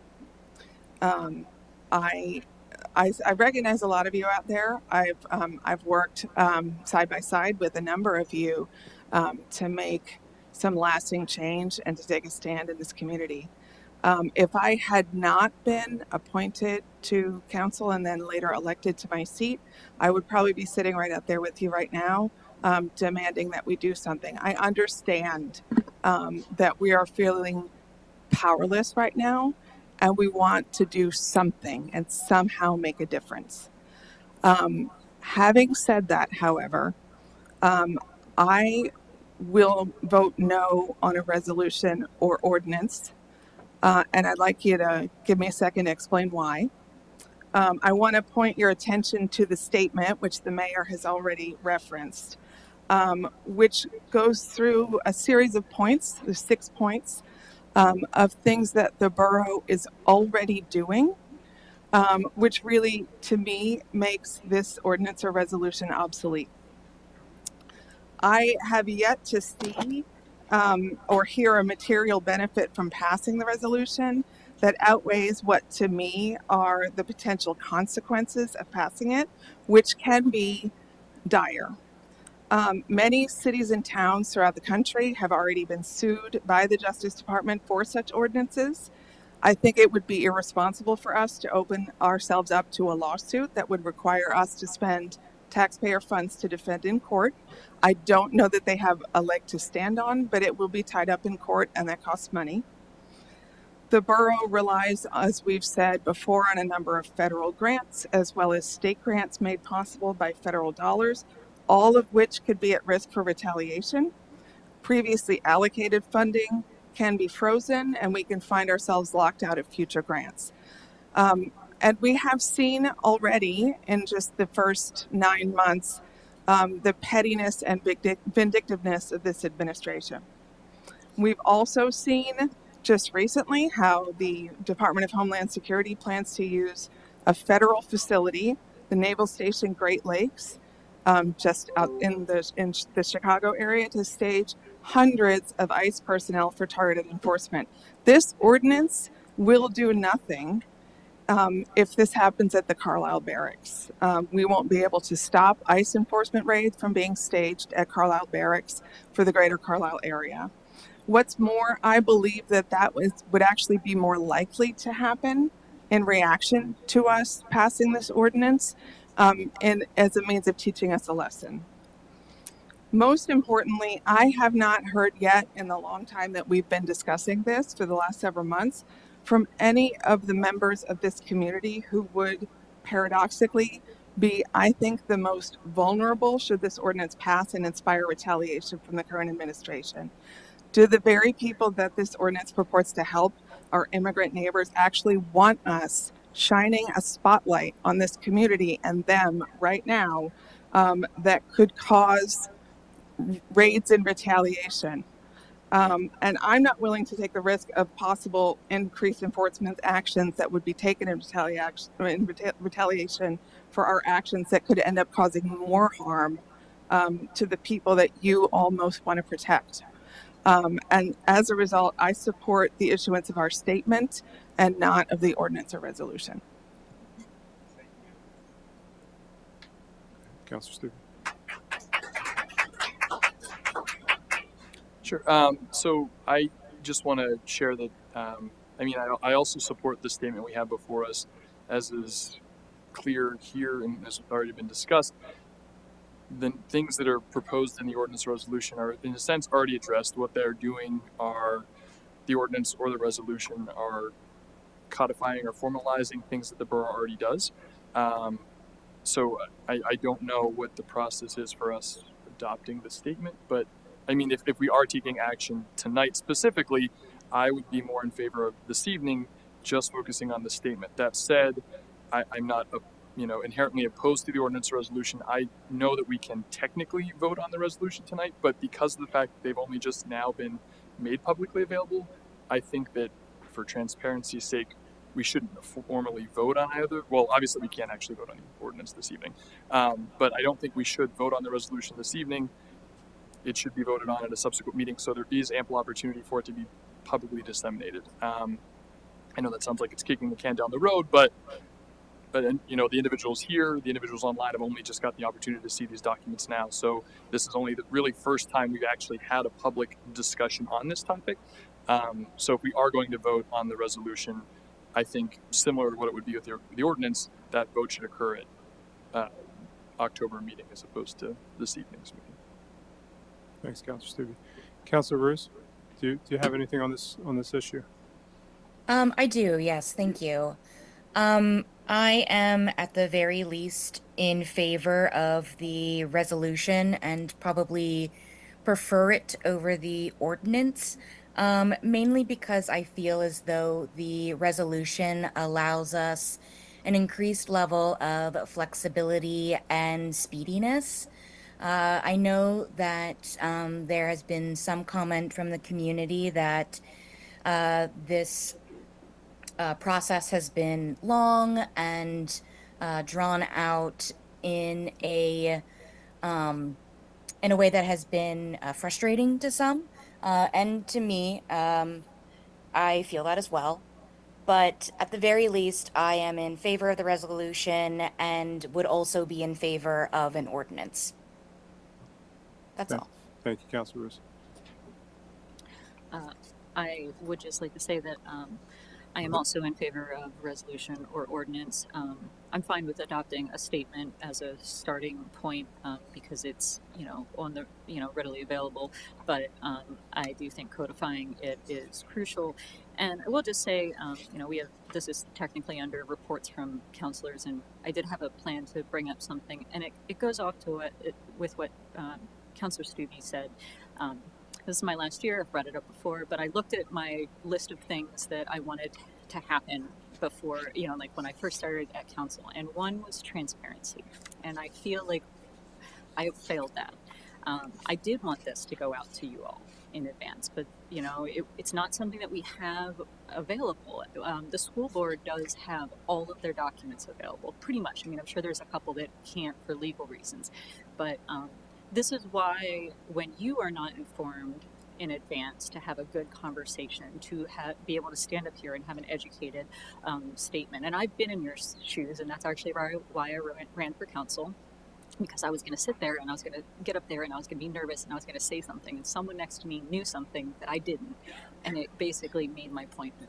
And I was like, well, I want information, and I want you to have information. So in the next couple months before I go, I would like that to change. I would like to find a path that whatever can be available to you should be, so that when we have if it was listed here as a resolution and ordinance or a statement and you had it, then we couldn't adopt the ordinance. But there are things that I think are really important when we want to have you here and we want your opinion, but if you don't have the information to make that opinion and make comment, and you're quickly reading it, and I can't digest things that fast either. So I actually do agree, with Councilor Stubbe, because I want everyone to be able to have that ability to read something in advance. So I don't want us to be, be put in a bad situation because we didn't give you the information in advance. But I don't want to keep waiting, and I am grateful for everyone that's continually brought it back forward, and so I would like to make it codified and I am open to either one. I would probably rather have an ordinance, but if if we can all come together for a resolution, then that's something that I think is worth doing. But I do want more transparency, and I want you all to be able to know what is on our agenda in it as whatever is legally allowed. Thank you, Deputy Mayor Landis. On that transparency issue, I was surprised that it hadn't been released. I wasn't here for the workshop, and I know perhaps there was a little bit of discussion at the workshop. That's why at least one resident have reached out to me, and I only got back to her earlier today. Provided copies, and they should have, once it was completed through the legal review, and was in a finalized format for our consideration, should have been made available. That's something we'll do better on, clearly. I would give my thoughts on this, but Councilor Mellon has touched on just about every single one of those. I find that I have to center those who are most vulnerable to the actions that we're trying to protect them from. And when I look at the statement and what we're doing already as a borough, we're already protecting those folks to the greatest extent of our ability. The reality is, as Councilor Mellon said, if ICE wants to come into this borough, there is nothing we're going to do to stop them. You may find that unfortunate.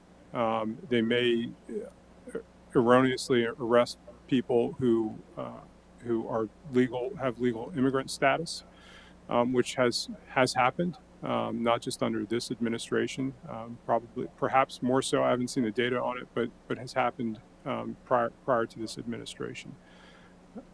But again, my focus is on the folks who are most vulnerable. And I told her I wouldn't attribute this to her, but I actually talked to my daughter in the car on the way over, who's in fourth grade. I'm glad to see her music teacher is here tonight. And I asked her some questions about this, just kind of see how the mind of a 9-year-old processes this. And she asked me who we talked to about this, and I said, well, we talked to some people who came in to present the ordinance. And she said, well, why don't you talk to the people who are most, I'm paraphrasing, most important? And I said, well, who's most important? She said, well, the people who would be hurt by it. And I said, who do you mean by that? And she said, well, the immigrants. And I said, well, I have heard from at least a couple of folks who are concerned, who do have legal immigration status, who are concerned if we proceed and put a target on their backs. Because the target's not going to be on my back. It's not going to be on the backs of anybody up here. It's going to be on their backs. I spoke to somebody who was here from the International Fellows at the War College and I can't remember which country, but in South America, and he was concerned. He's here as an invited officer from his military, invited by our Department of Defense, and was concerned about the vitriol toward immigrants in this country right now. And Councilor Shiles, thank you for taking us through that history lesson, because I think that's important to keep that centered, and make sure that we're not doing anything to further those waves of anti-immigration that has happened. I mean, you've all probably seen clips of President Reagan and both President Bushes before, and presidents throughout our history, who love to have immigration into our country. And decade after decade, we talk about immigration reform in this country, and little to nothing gets done. An ordinance or a resolution here does not solve that problem. That problem can only be solved in Washington. And so, again, for me, I can support the statement, absolutely. I'll tell you the truth. Sometimes I do want to punch back at this administration. I don't think this is the time to do it, again, because I'm not the one who's going to get hurt by this, potentially. It's folks who are much more vulnerable than I am. I also trust our police department. I think we have a very incredibly professional police department. They have their rules and policies and general orders. There are repercussions if they violate those, and again, the ordinance and resolution does nothing to add on to that. They're doing their job. They know how limited our resources are. They're not looking to go out and do immigration enforcement, and they're not authorized or capable of doing that. So I think we're in a good place here in this borough as it is. I do fully support the statement, though, and I'd be happy to move forward with that.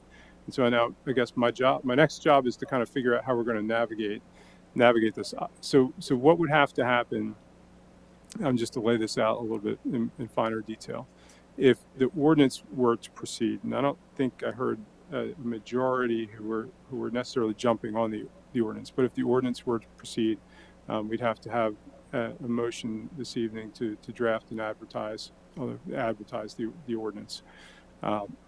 If the resolution were to proceed, if folks don't want to wait another month and give the people in the public the opportunity to digest it a little bit further, we could do that this evening. We can kick it to our October meeting. The statement could be passed, of course, at any point by simple motion.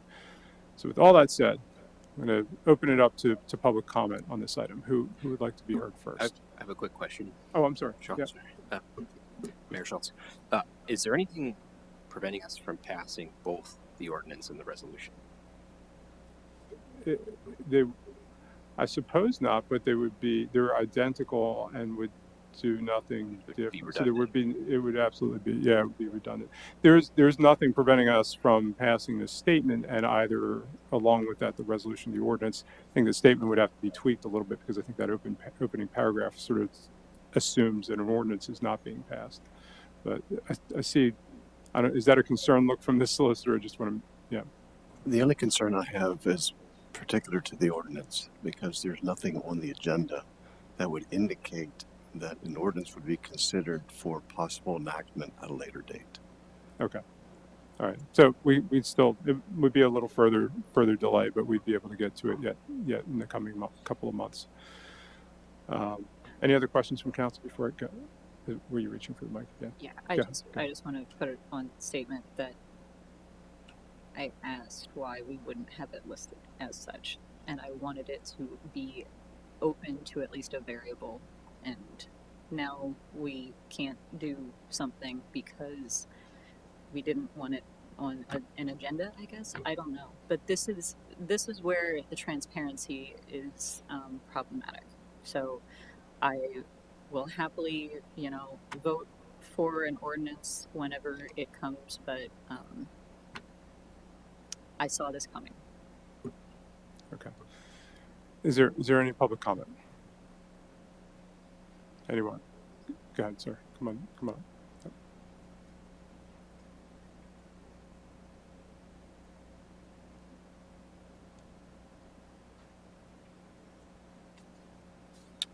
Yes, my name is Curtis Hetrick, and I'm at 319 East North Street. If the goal of the ordinance, and correct me if I'm wrong, if the goal of this ordinance is to put a banner on any road coming in that says we are officially a sanctuary city, I think you do a lot of harm to exactly what you were saying about the innocent immigrants that will be impacted, because that's just you're just gonna invite ICE in to do its raids. You have an excellent police department here that, like you said, is already doing the job.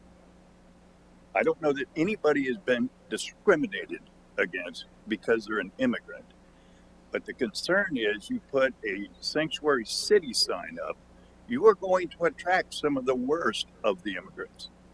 We know that for a fact because that's what's happened in a lot of other cities. And right now, a lot of those cities are getting out of home rule. So let's look at history in reality as it is today. I'm begging you. Now, the statements, how would that be? Is that going to be part of an ordinance? Or, because what you're saying here, Mr. Schultz, is exactly what's happening now. You're going to complicate the chief's officer's job if you vote for sanctuary city status. So if that's what we're trying to do, I'd like to know, is that the goal of the ordinance? I don't think anybody would suggest that's the goal of the ordinance. I want to address the one question. You're saying it in this isn't, we're not, way. Curtis, this isn't debate time with the audience and folks. We're not going to go back and forth like this. I do want to address your one question. I think you were asking if the statement is only if the ordinance paired with the ordinance. No, the statement's its own thing. It could be approved by motion. Just sort of saying here's what we already do, and that's it. And that's what we already do because that's what the law is. Right. Yeah. We're already doing it. Right. So why complicate it? That's where my vote is. Okay. Anyone else?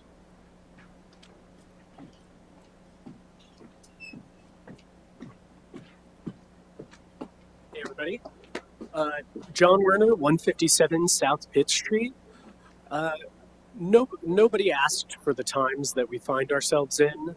It's just an unfortunate fact that this is where our society is. I don't think it was not, when we came forward with the Welcoming City Ordinance, it was not to strike a blow at a distant Washington, D.C. It was not born out of a sense of powerlessness and a need to feel as if we're taking agency. It was born out of a desire to do something that is recommended by numerous organizations, including the ACLU, CASA, the Council, the State Council on Immigrants. I'm probably getting the organizational name wrong. All of whom feel that ordinances like this are the best way to protect the most vulnerable in our communities. And yeah, it's not an abstract moral gesture. It's something concrete that we wanted to bring because we feel it's important and that there are many experts who feel it's important. And I just wanted to clarify that because I heard a lot of language from council about striking a blow against Trump or whatever. Not that, you guys were saying that you would be doing that, but, maybe clarifying our intentions a bit about bringing this forward. So thank you very much. Thank you, John.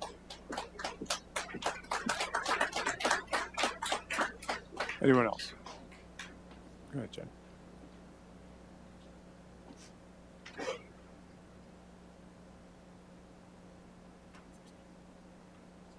So it's Jen McDuffie again, 702 North Pitt. I think the first clarification that needs to be made is the term sanctuary city doesn't really mean anything. There's actually no such thing as a sanctuary city. You can't even block ICE coming in to a church unless there's an actual room that you consider private. They can actually come into the public space of any building. So I don't know how that term got brought up. We're not talking about that. We're talking about, do we do a statement, a resolution, or an ordinance about something that we all believe in, which is protecting our residents.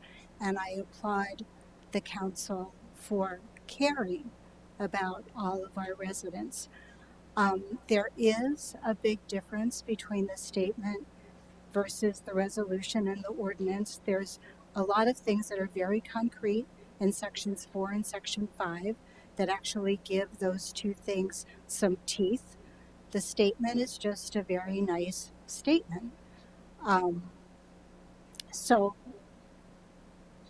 I would ask that you consider either the resolution or the ordinance because we're talking about the future here. Nobody thought that we would get what we're going through now. Nobody saw this coming. And we don't know what's going to happen this November, next November. And it comes down to what is going to protect our residents best. And some people say, don't shine a light, but the only place the administration is looking is at really big cities right now. And what I have heard, and as John has said, most of the organizations that work with these populations say, make it hard for ICE. They want really, really easy targets. They don't want anybody standing in their way. So if you make it really hard for them, they're not going to bother. And so that CASA and a number of other organizations are recommending this type of ordinance. And I think we need to listen to the professionals who do this kind of work for a living, and that we're talking about what kind of legacy do we leave. You know, there's something we all believe in. We want to do the best we can. An ordinance gives them the most protection we can possibly give them. And so I'd like you to encourage you to think in that direction. Thank you.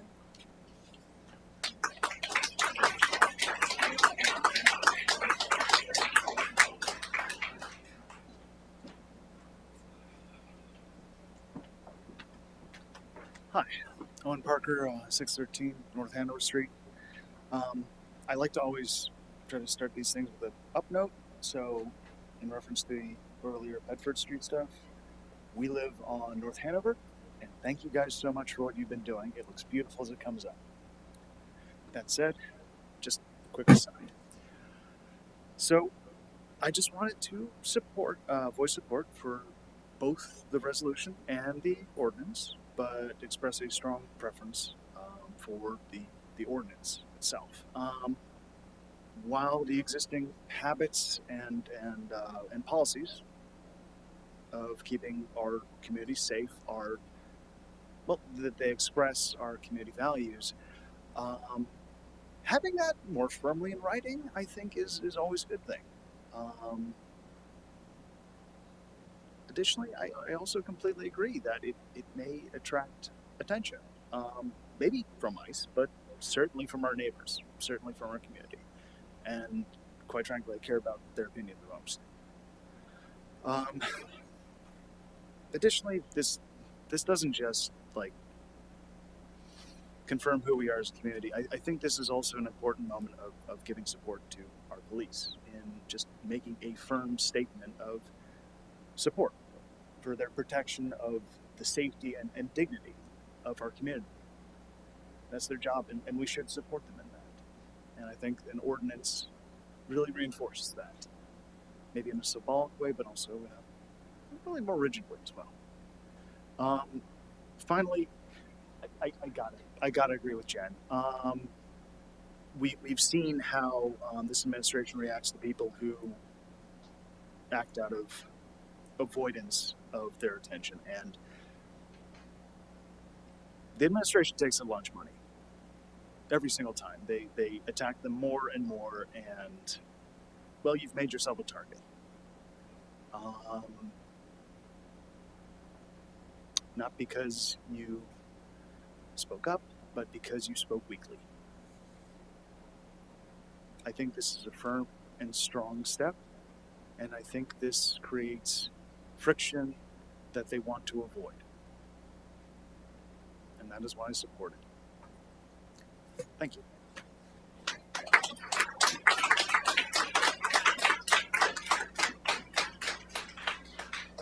Anyone else?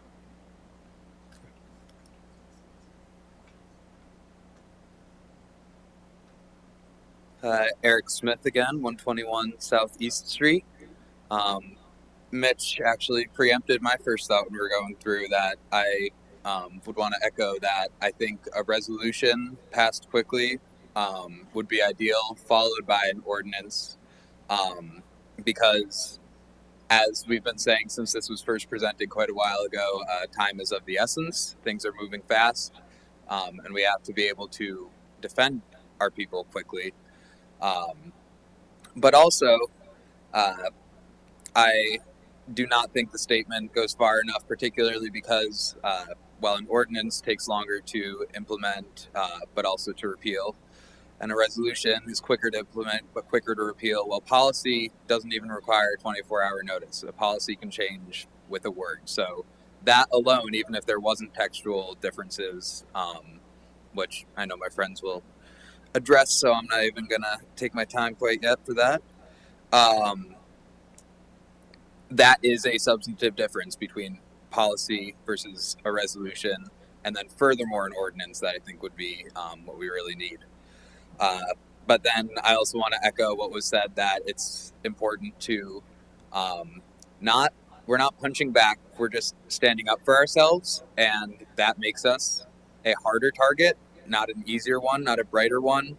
I encourage you to look not at the Twitter feeds, but at the policies of some of the more prominent Democratic mayors and governors around the country who like to jab on Twitter, but in their policies have actually taken huge steps in compromising with or complying in advance with the administration's priorities.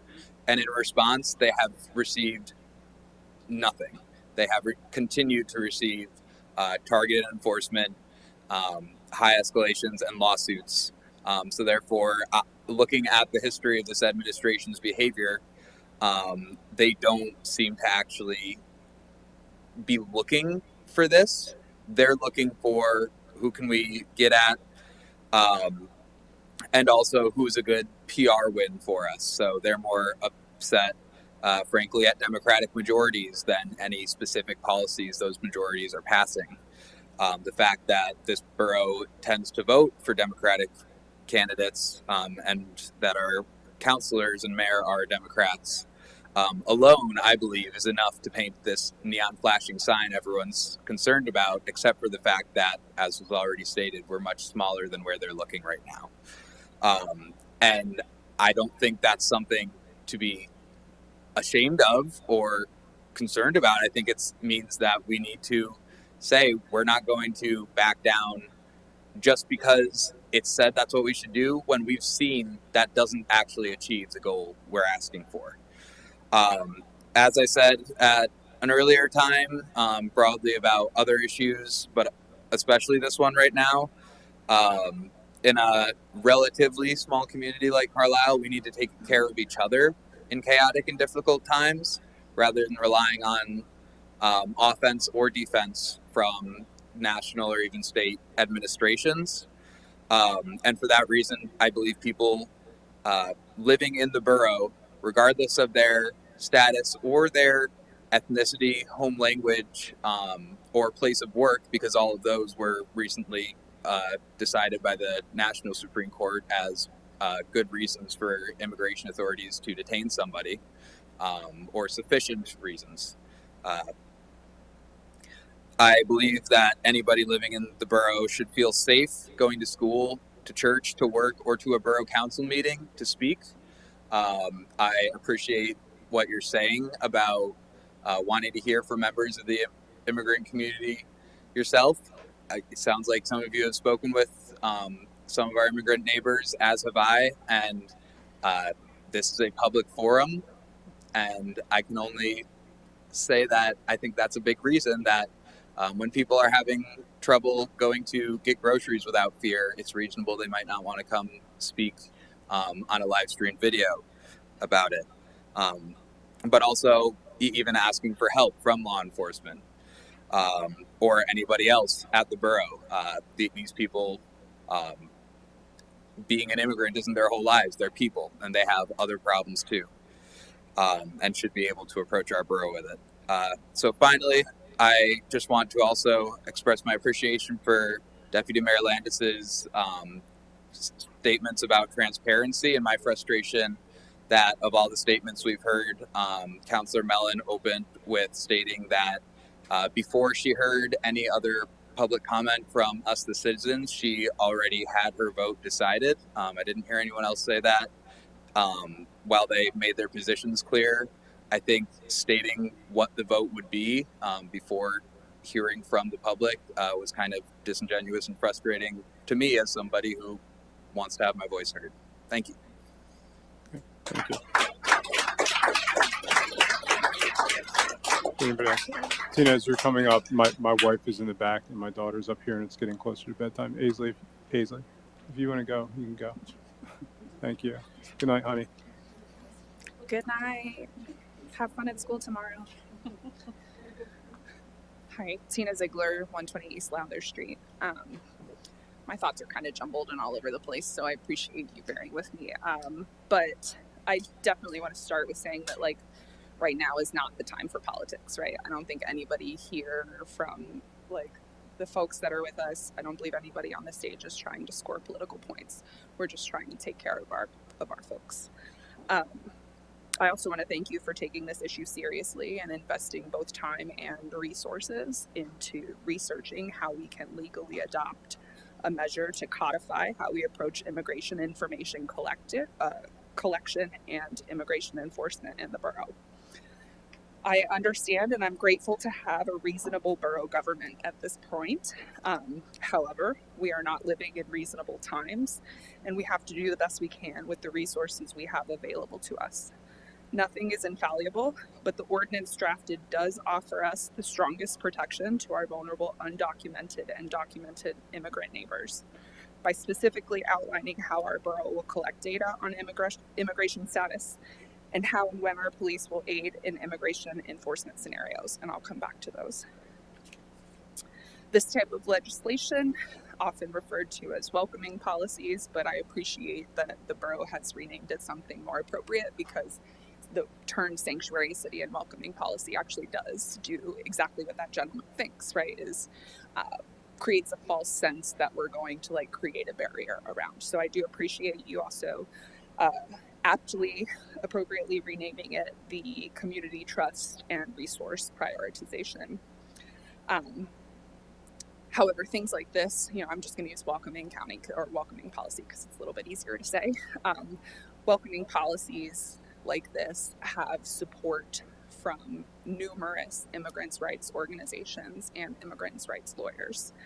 CASA, the Movement for Immigrant Leadership in Pennsylvania, the Pennsylvania Immigration Coalition, the Council for American Islamic Relations, Compass Legal and Immigration Services, the ACLU of Pennsylvania, all support this. There are concerns that we have not spoken to those who are most affected, but like Eric just said, I think it would be irresponsible to ask them to come and defend themselves in a position like this. Just like Mayor Schultz, right? I also have friends who are immigrants, and I have friends who are here on visas who have come to speak at meetings and have experienced retaliation. And so it is irresponsible to ask those folks to come here. This ordinance also, I hear that it's not going to do anything different than what's already happening in the borough, but I would like to bring your attention to section 4, number 3. All applications and forms used by the borough shall be reviewed, and any question regarding citizenship or immigration status not expressly required by law shall be removed. ICE is getting access to data every day in illegal ways. We can't give data, or we can't have data stolen that we don't have. And so this would take a huge step in making sure that we are not having loose ends, right? We're not putting people in vulnerable situations anywhere, even down to the smallest form. I would also like to draw your attention to section 5.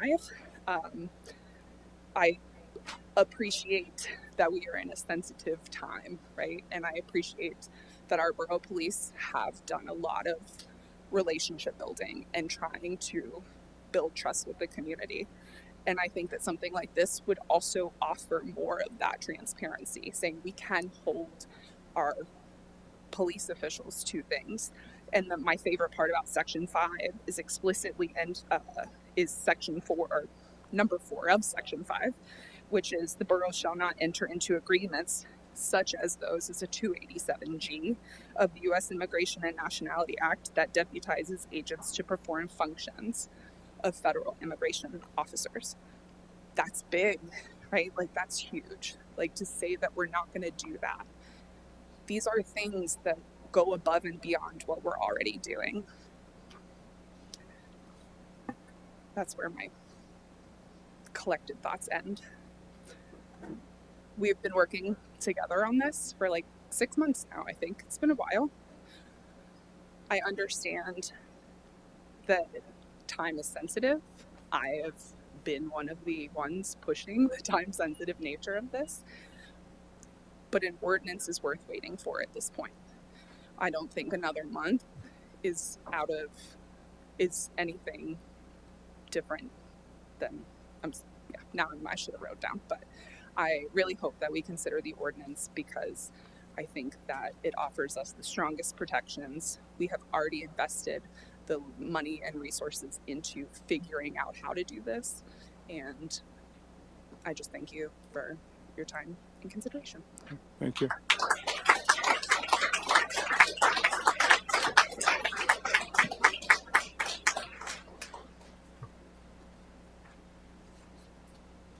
My name's Robert Herman. I live 327 East North. I like the idea what you said about kicking the can down some more because I don't think there's enough information out on this right now that I think everybody else in Carlisle should be more aware of it. It almost does sound like it's turning towards a sanctuary city where the police are going to get their hands cuffed and won't be able to do anything. Doesn't matter about your political views. Undocumented is another way of saying illegal. Documented is legal. So now you want to protect illegal. That's a crime. And I don't think that's fair. Then you're going to use our tax dollars to support them. That's what I think. But I think y'all at least get more information out of this. Should probably even go to vote in November and let all the citizens of Carlisle vote.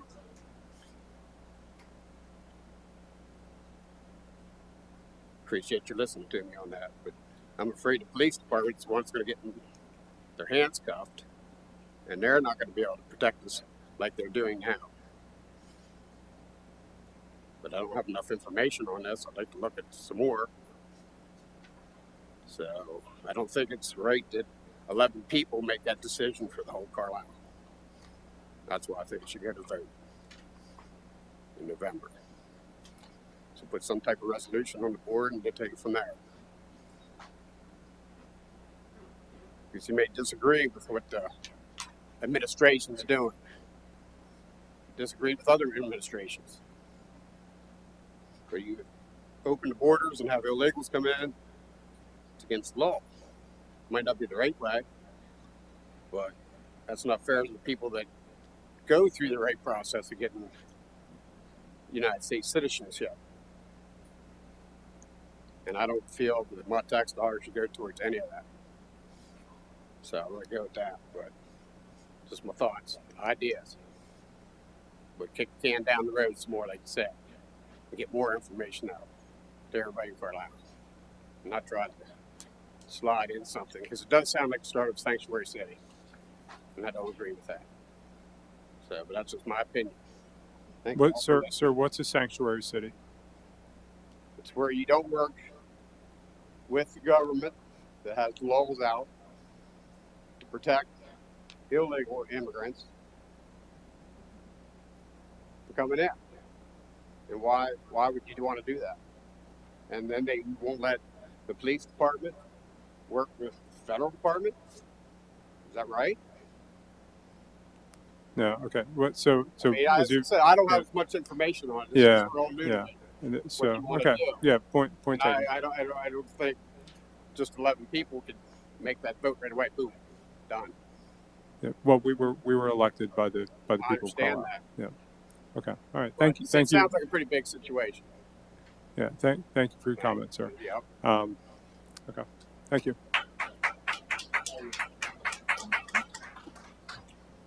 Go ahead.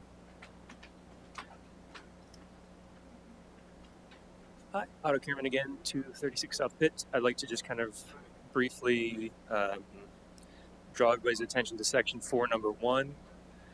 I think you should just go read that. I don't think I need to say anything more.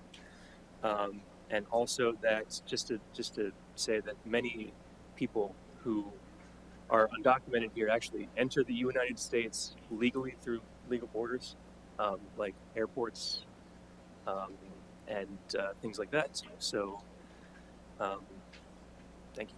And also I do actually agree that we should hold off another month if it meets the ordinance. Thank you. Thank you. Anyone else? Anyone? Yes, sir.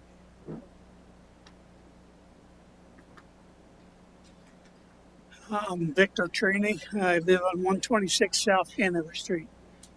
I've been in the community for some years. I'm in favor of immigrants coming into this nation.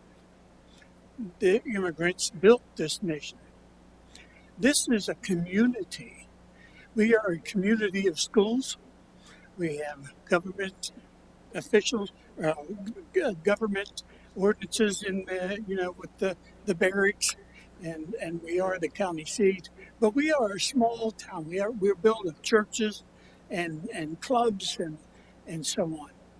We want to keep that here. And when we start bringing in something that does not fit here, I'm worried more about that than I am. I want to keep Carlisle the same. I don't want to see the higher governments coming in. Speaking of ICE, immigrants come into this country. They come into this country to gain something. They have a hope about themselves. They want to work. I know of families, I'm not personally involved with it, but I hear many testimonies of families that have adopted immigrant families that have helped them learn the language, helped them find a home, get a job. These are the things that Carlisle can be proud of. I don't want to hear that Carlisle has ICE coming in to investigate criminals and such. And I'm not understanding all this, but I do want to keep it simple. And we want to be a community of hope. I'm not talking about affiliations with the political parties. I'm talking about community. And Carlisle is a community. We have to stay together. We have to let our policemen, we have to let our firemen, we have to let our agencies, we have Cumberland Cares, domestic violence, all those kind of things that help the people here right now. And there's going to be people coming in that need help also. And I'm in favor of, I don't want to see the ICE or the federal government coming in to our community. Thank you.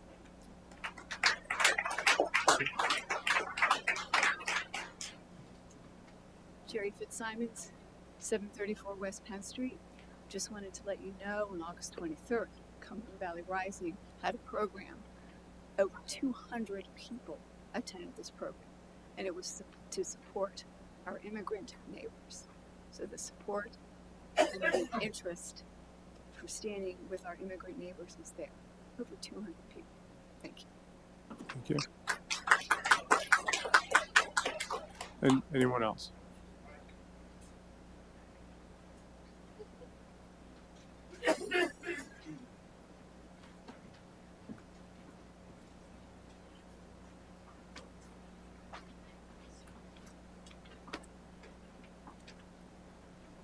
My name is Michael Barnes.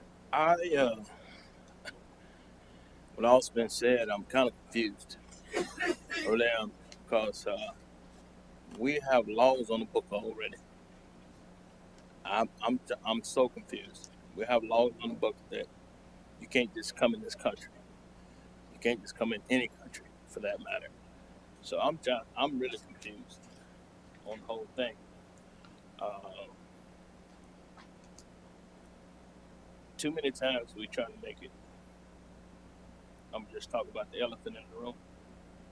Racist. We try to make it too racist sometimes. When we got laws on the books that say you can't come in this country illegally, right? We got laws on the books for that.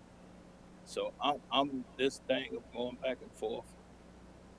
You know, that's been established that you just can't come into any country for that matter. None of us can just go to somebody's house and just decide to kick their feet up and decide that they're gonna live there. You know, room free and board free. You know, and I don't have nothing against anybody, but it's just confusing to me how we sitting up trying to vote on something that's already on the books. I don't care what nationality you are. If you're over here illegally, then you need to go.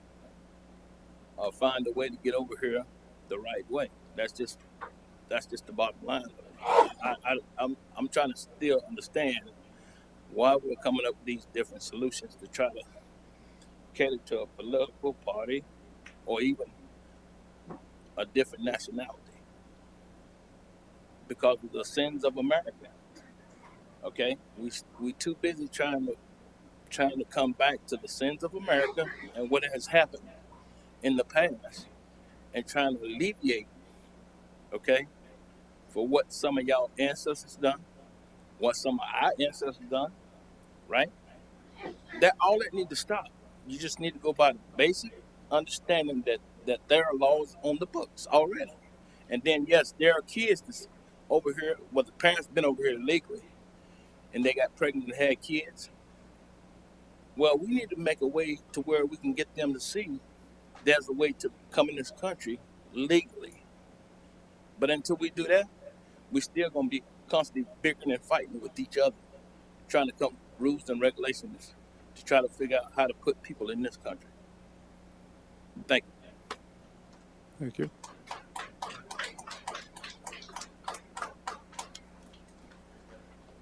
Hi, thanks for your time. Jeff Englehart, 218 Southwest Street. I just want to say, as I've said, I think once before here, that one of the reasons I'm in favor of either the resolution or the ordinance, preferably the ordinance, is that, so I'm a professor at Dickinson. We have a number of international students. We have a number of international professors. I have a number of friends in the community who are international, so come here.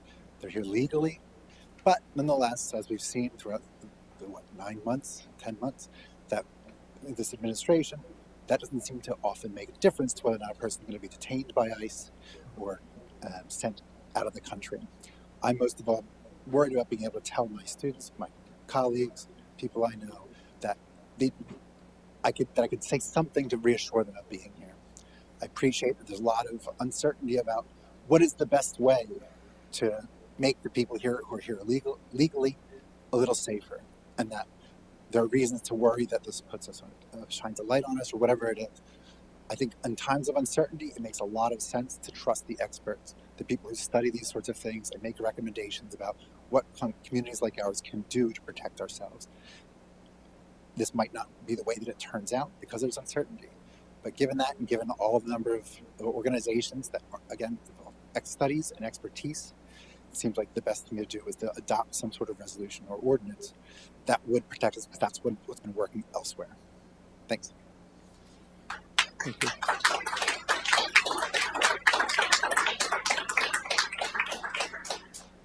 Anyone else? No? I have comments for two. You have hands up? No, I think people want me to read them. Okay. Sure. So the first one is from Isabel Harmon of 115 East Ridge Street or West. It has an R, so I'm not sure which one it is. Fear of what could be is not a reason to dismiss the ordinance or resolution. If there is a lesson to be taught, it is that we value our residents as human beings. We must not back down, and we must stand with our residents, including our brothers and sisters who are immigrants and their children, and protect them from any retaliation. Please take a position and be bold. Vote on the ordinance to codify our belief in human dignity and fundamental belief in freedom, safety, and the space to grow and thrive in a safe community. So that was number one. And then number two comes from Leah McDermott of 343 G Street. I fully denounce everything that this administration is doing and would absolutely love to, quote, stick it to them. However, I am a white woman that is not at risk currently of my family being ripped apart. As someone who is a friend to the immigrants in this community, I'm inclined to agree with the counselor that mentions that this is more of a risk than a reward. This administration has shown too often that it is vindictive for vindictiveness' sake. Protect our families and community. Please vote no on this for now.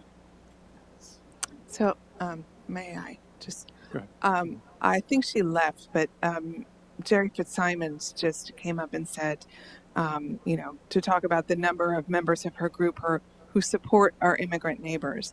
And I just want to make clear that while we may appear be disagreeing on the next step or action we should take, not a single one of us up here does not support our immigrant neighbors. What we're trying to figure out is what is the best step to protect our immigrant neighbors. And I'll also reference Mr. Trainey, who wants to keep federal enforcement out of the community. Again, I would say I think we have a disagreement on how best to do that. I hear a number of you here tonight, and some of my fellow council members believe that an ordinance will help keep ICE out of the community.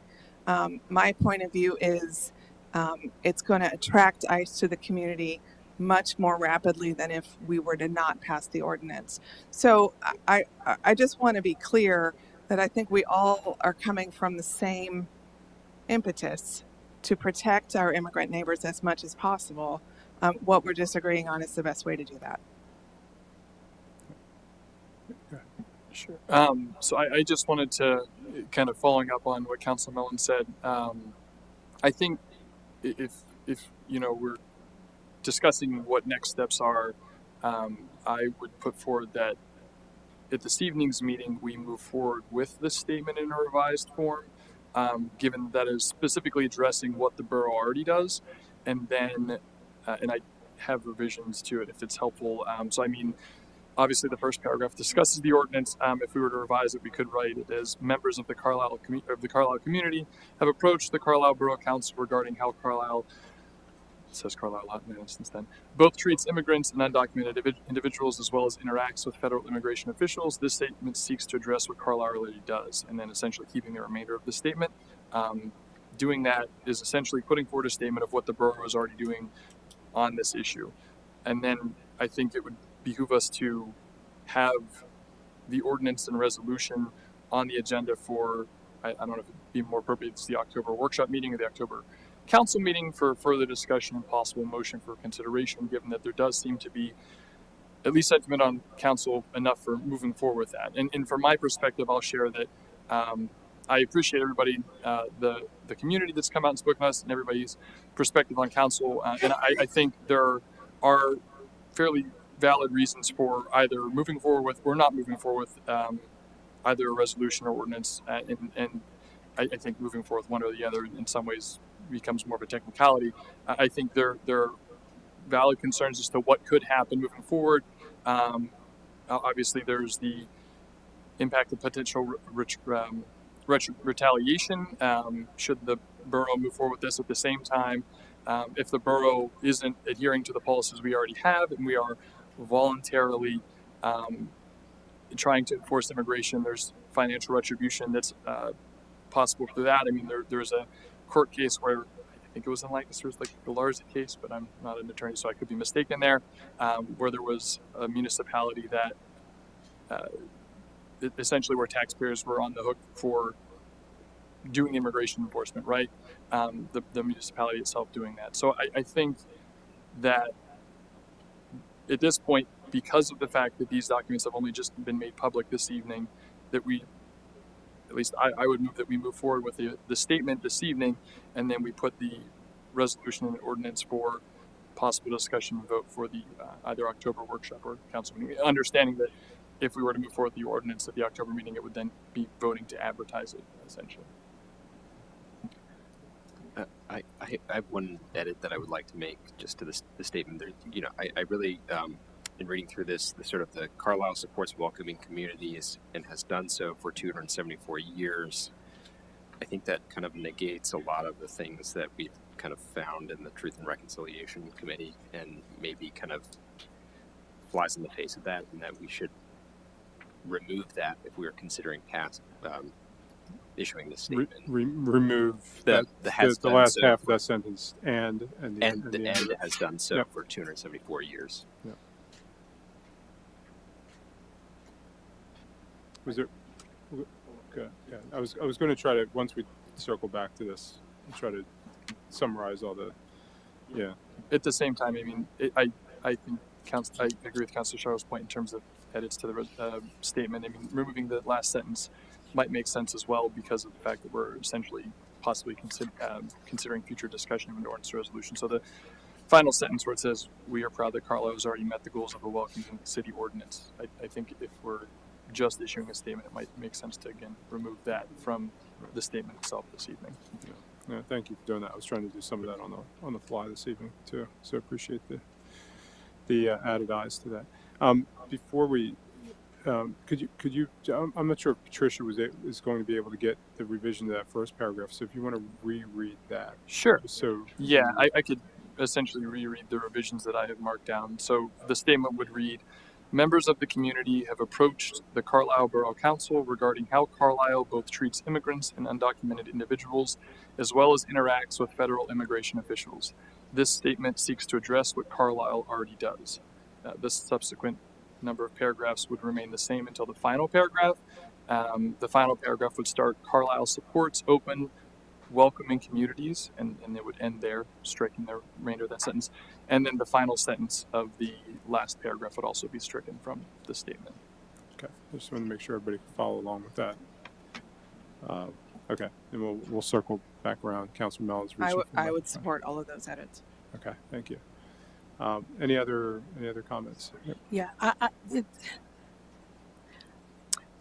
it's a couple of things that I need for people to hear. I would love for us to live in a world, not just this country, but in a world where race didn't matter, where race wasn't a factor almost every day. But that is not the world that we've ever lived in since before this country was actually a country. That has never been the case. And unfortunately, the things that we are seeing unfolding isn't about politics. It's about race. It's about retribution. It's not about politics. And I'll also say that just this week, I believe, the Supreme Court actually handed ICE a victory and said that ICE can stop you according to race, according to your language. They don't have to look at you. I mean, I am at jeopardy. I'm not an immigrant, but they can look at me and see that I'm black with locks in my hair and stop me and decide on their own that I should be detained. If I can't have the support from the people who are in charge of this borough and I'm at jeopardy, and my family is at jeopardy, and a lot of the times we're saying immigrants, we're saying illegals don't belong here. They're not just going after people who came over here illegally. They're going after anyone. They're literally talking and deciding that whether you are naturalized or not, they want you gone. They don't want anybody else here. And let's be honest, they don't want anybody else here but white. And so no, it's not race card. It's reality. Okay, Please no, don't. sir, no. Please don't. Tina, please sit down. No, it's okay, Tina. It's okay Folks, because hold on. you know We're what? not- This is something that I live with all the time. Please don't tell me my own experience and the experience of my family, because it is our experience. You don't get to tell us, and you don't get to tell me how I feel about it. You don't get to throw out the race card. It's not a race card. It's reality. Okay, this isn't. Let's focus the And comments. so what I am saying is that when we are talking and we are speaking about this, we are not just saying that they're coming after people who are here illegally. That's not the case. And I think that we need to be realistic about that. And if you're paying attention, then you will see that and you will understand that. And I am all for us. I agree that we need more transparency. I am for us waiting till next month to make a vote, because for me, again, it's either I'm voting on an ordinance or I'm voting on a resolution, but it's one of the two for me.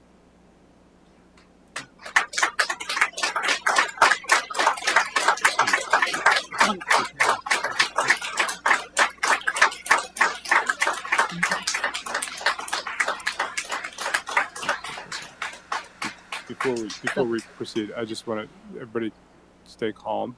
Okay, I was about to say I was glad my daughter was here tonight because she got to see civility in government and dialogue. And it didn't escalate, but let's try to keep. I think from us, we need to keep our comments to the point on this and not engage in debate with the audience and vice versa. Okay, and I will ensure that there's order in this room. We're trying to operate government and do that civilly and have dialogue with our residents within the rules that we have to proceed here at this meeting. Go ahead, Deputy Mayor. Thank you. So just want to kind of going with a couple of the comments that just noted about legal versus illegal, and I do want to just reiterate or agree that that is true. They're not just coming for folks that are not following the path that they're supposed to. They often people are picked up and then it comes out later that they were not illegal, and yet they're still swept up, and then we don't even know where they are. They've disappeared. But so that's also just pointing out one element within the resolution ordinance, which is section 5, I think. Section 5. Oh no, section 6. Sorry, I did section 6. So it's just the affirmation of local autonomy, and that is because it was brought up. Well, if it's just about immigration, some people, I guess, they're not as worried about that. But the point is that there's a lot more things that happen, and so this one I think is important because it says that. With the borough's home rule authority, any new directive, regulation, or mandate from a state or federal source that would require the use of borough resources or affect borough policy shall be subject to review by the borough solicitor to determine its legality, constitution, right? And I know that we have our solicitor and we do this anyway, but this is something you now know about too. So when you see something else coming out of the state or the federal government this year, next year, 10 years from now, you can be like, but how does that affect here? And that's what I'm constantly trying to do. How does this thing over here affect us? How are we legally allowed to question it, because there are different branches of government and different abilities and powers that we have, and there are certain things that we have here at the municipal level, and we should be able to have the autonomy to know how we can direct our resources or not direct our resources. There are things that we have to help with in certain ways, and there's other things. Even with the beginning of this very long meeting, we had our fire folks here, and they talked about mutual aid and how we do work with lots of other groups within other municipalities, county, state, things like that. So we're not saying that we're not going to do that, but we do want to make sure that we are always keeping the best interests of the rights of our community members, and just asking the questions and pausing. So that's why it took a while for this to come forward, but I think that that's a crucial part of this that is uniquely Carlisle. Thank you. Is there anything further? I also want to recognize, and you'll have an opportunity to speak at any point, our new student ambassador from Dickinson College, Sam Pimentel, who I told him usually come to our workshops because that's where all the discussion happens. And here we are. So feel free. I know I'm not putting you on the spot, but if at any point just raise your hand, and I'll make sure that we get to any perspective that you'd like to share. I didn't want you're a member of the public here too, at the very least, and you're our student ambassador for the next several months. Anything else? Okay. So public comments done, Buck. Thanks. But public comments closed. We closed that out. Sorry. Yeah, but there will be another opportunity. It looks like there's gonna be more discussion next month. Okay. I think what I'm hearing is there's probably unanimity on this statement as revised and summarized by Councilor Stubbe. Fair to say? Okay. Is there a motion to approve that statement as revised? I'll move that Borough Council approve the statement as revised. Okay. Councilor Stubbe makes the motion to approve the statement. Is there a second? Second. Second by Councilor Mellon. Any further discussion? I imagine not. Okay, I'll call the question. All those in favor, please signify by saying aye. Aye. Aye. Those opposed say nay. Motion carries unanimously. I'm going to, again, sort of take from the vibe that I got is that we want to have both the resolution and the ordinance on our, let's put it on the workshop agenda initially, and then we can kick it to the regular meeting for advertisement, which then would push us to the November meeting for the ordinance for passage. The resolution could be put on the agenda for the October meeting for passage. The regular meeting. So both items on the next workshop meeting. Just try to move this forward. And to those who are frustrated by how this kind of played out, we were trying to get this would normally be on a workshop. This subject would have been on a workshop meeting, which I think is part of the reason it was phrased the way it was on this agenda. But we couldn't get it in there in time, so it wound up on this evening's meeting. So we're going to have the resolution and ordinance for discussion, for any further discussion only, at the workshop meeting. I don't know the date off the top of my head, just so folks here know. October 1st at 6 p.m. And then we would have a potential vote, at least on the resolution and or the advertising of the ordinance at the following meeting, which would be the 9th of October. And then passage of the ordinance, if that's the direction council chooses to go, and not the resolution, would be at the November meeting. Okay, is there consensus around that? Okay, then we don't need a further motion. We'll just add that to the workshop agenda. We'll proceed from there. So these documents are up on the borough's Yep, website. all three documents. We'll have to get the revision of the statement once that's typed up on the website. But all three documents are now on the website. And thank you, Stephanie, for putting that together for us mid meeting. I do have one question. Is there anything we have to do now to decide the order in which we vote on those? If I'm sorry. Is there anything we have to do now to decide on which is the order we vote on those? Which order? What order we vote on those? We'll discuss it at the workshop. Okay. Yeah. Great. But, yeah, we'll be able to work through that a little in more detail now that we've passed the statement. We've made our statement, and there was unanimity in that. I think Councilor Mellon again summarized it. We're all here. I didn't hear any anti-immigration here tonight. I'm glad for that, and I think that says something. Okay. I didn't hear much anti-immigration here tonight.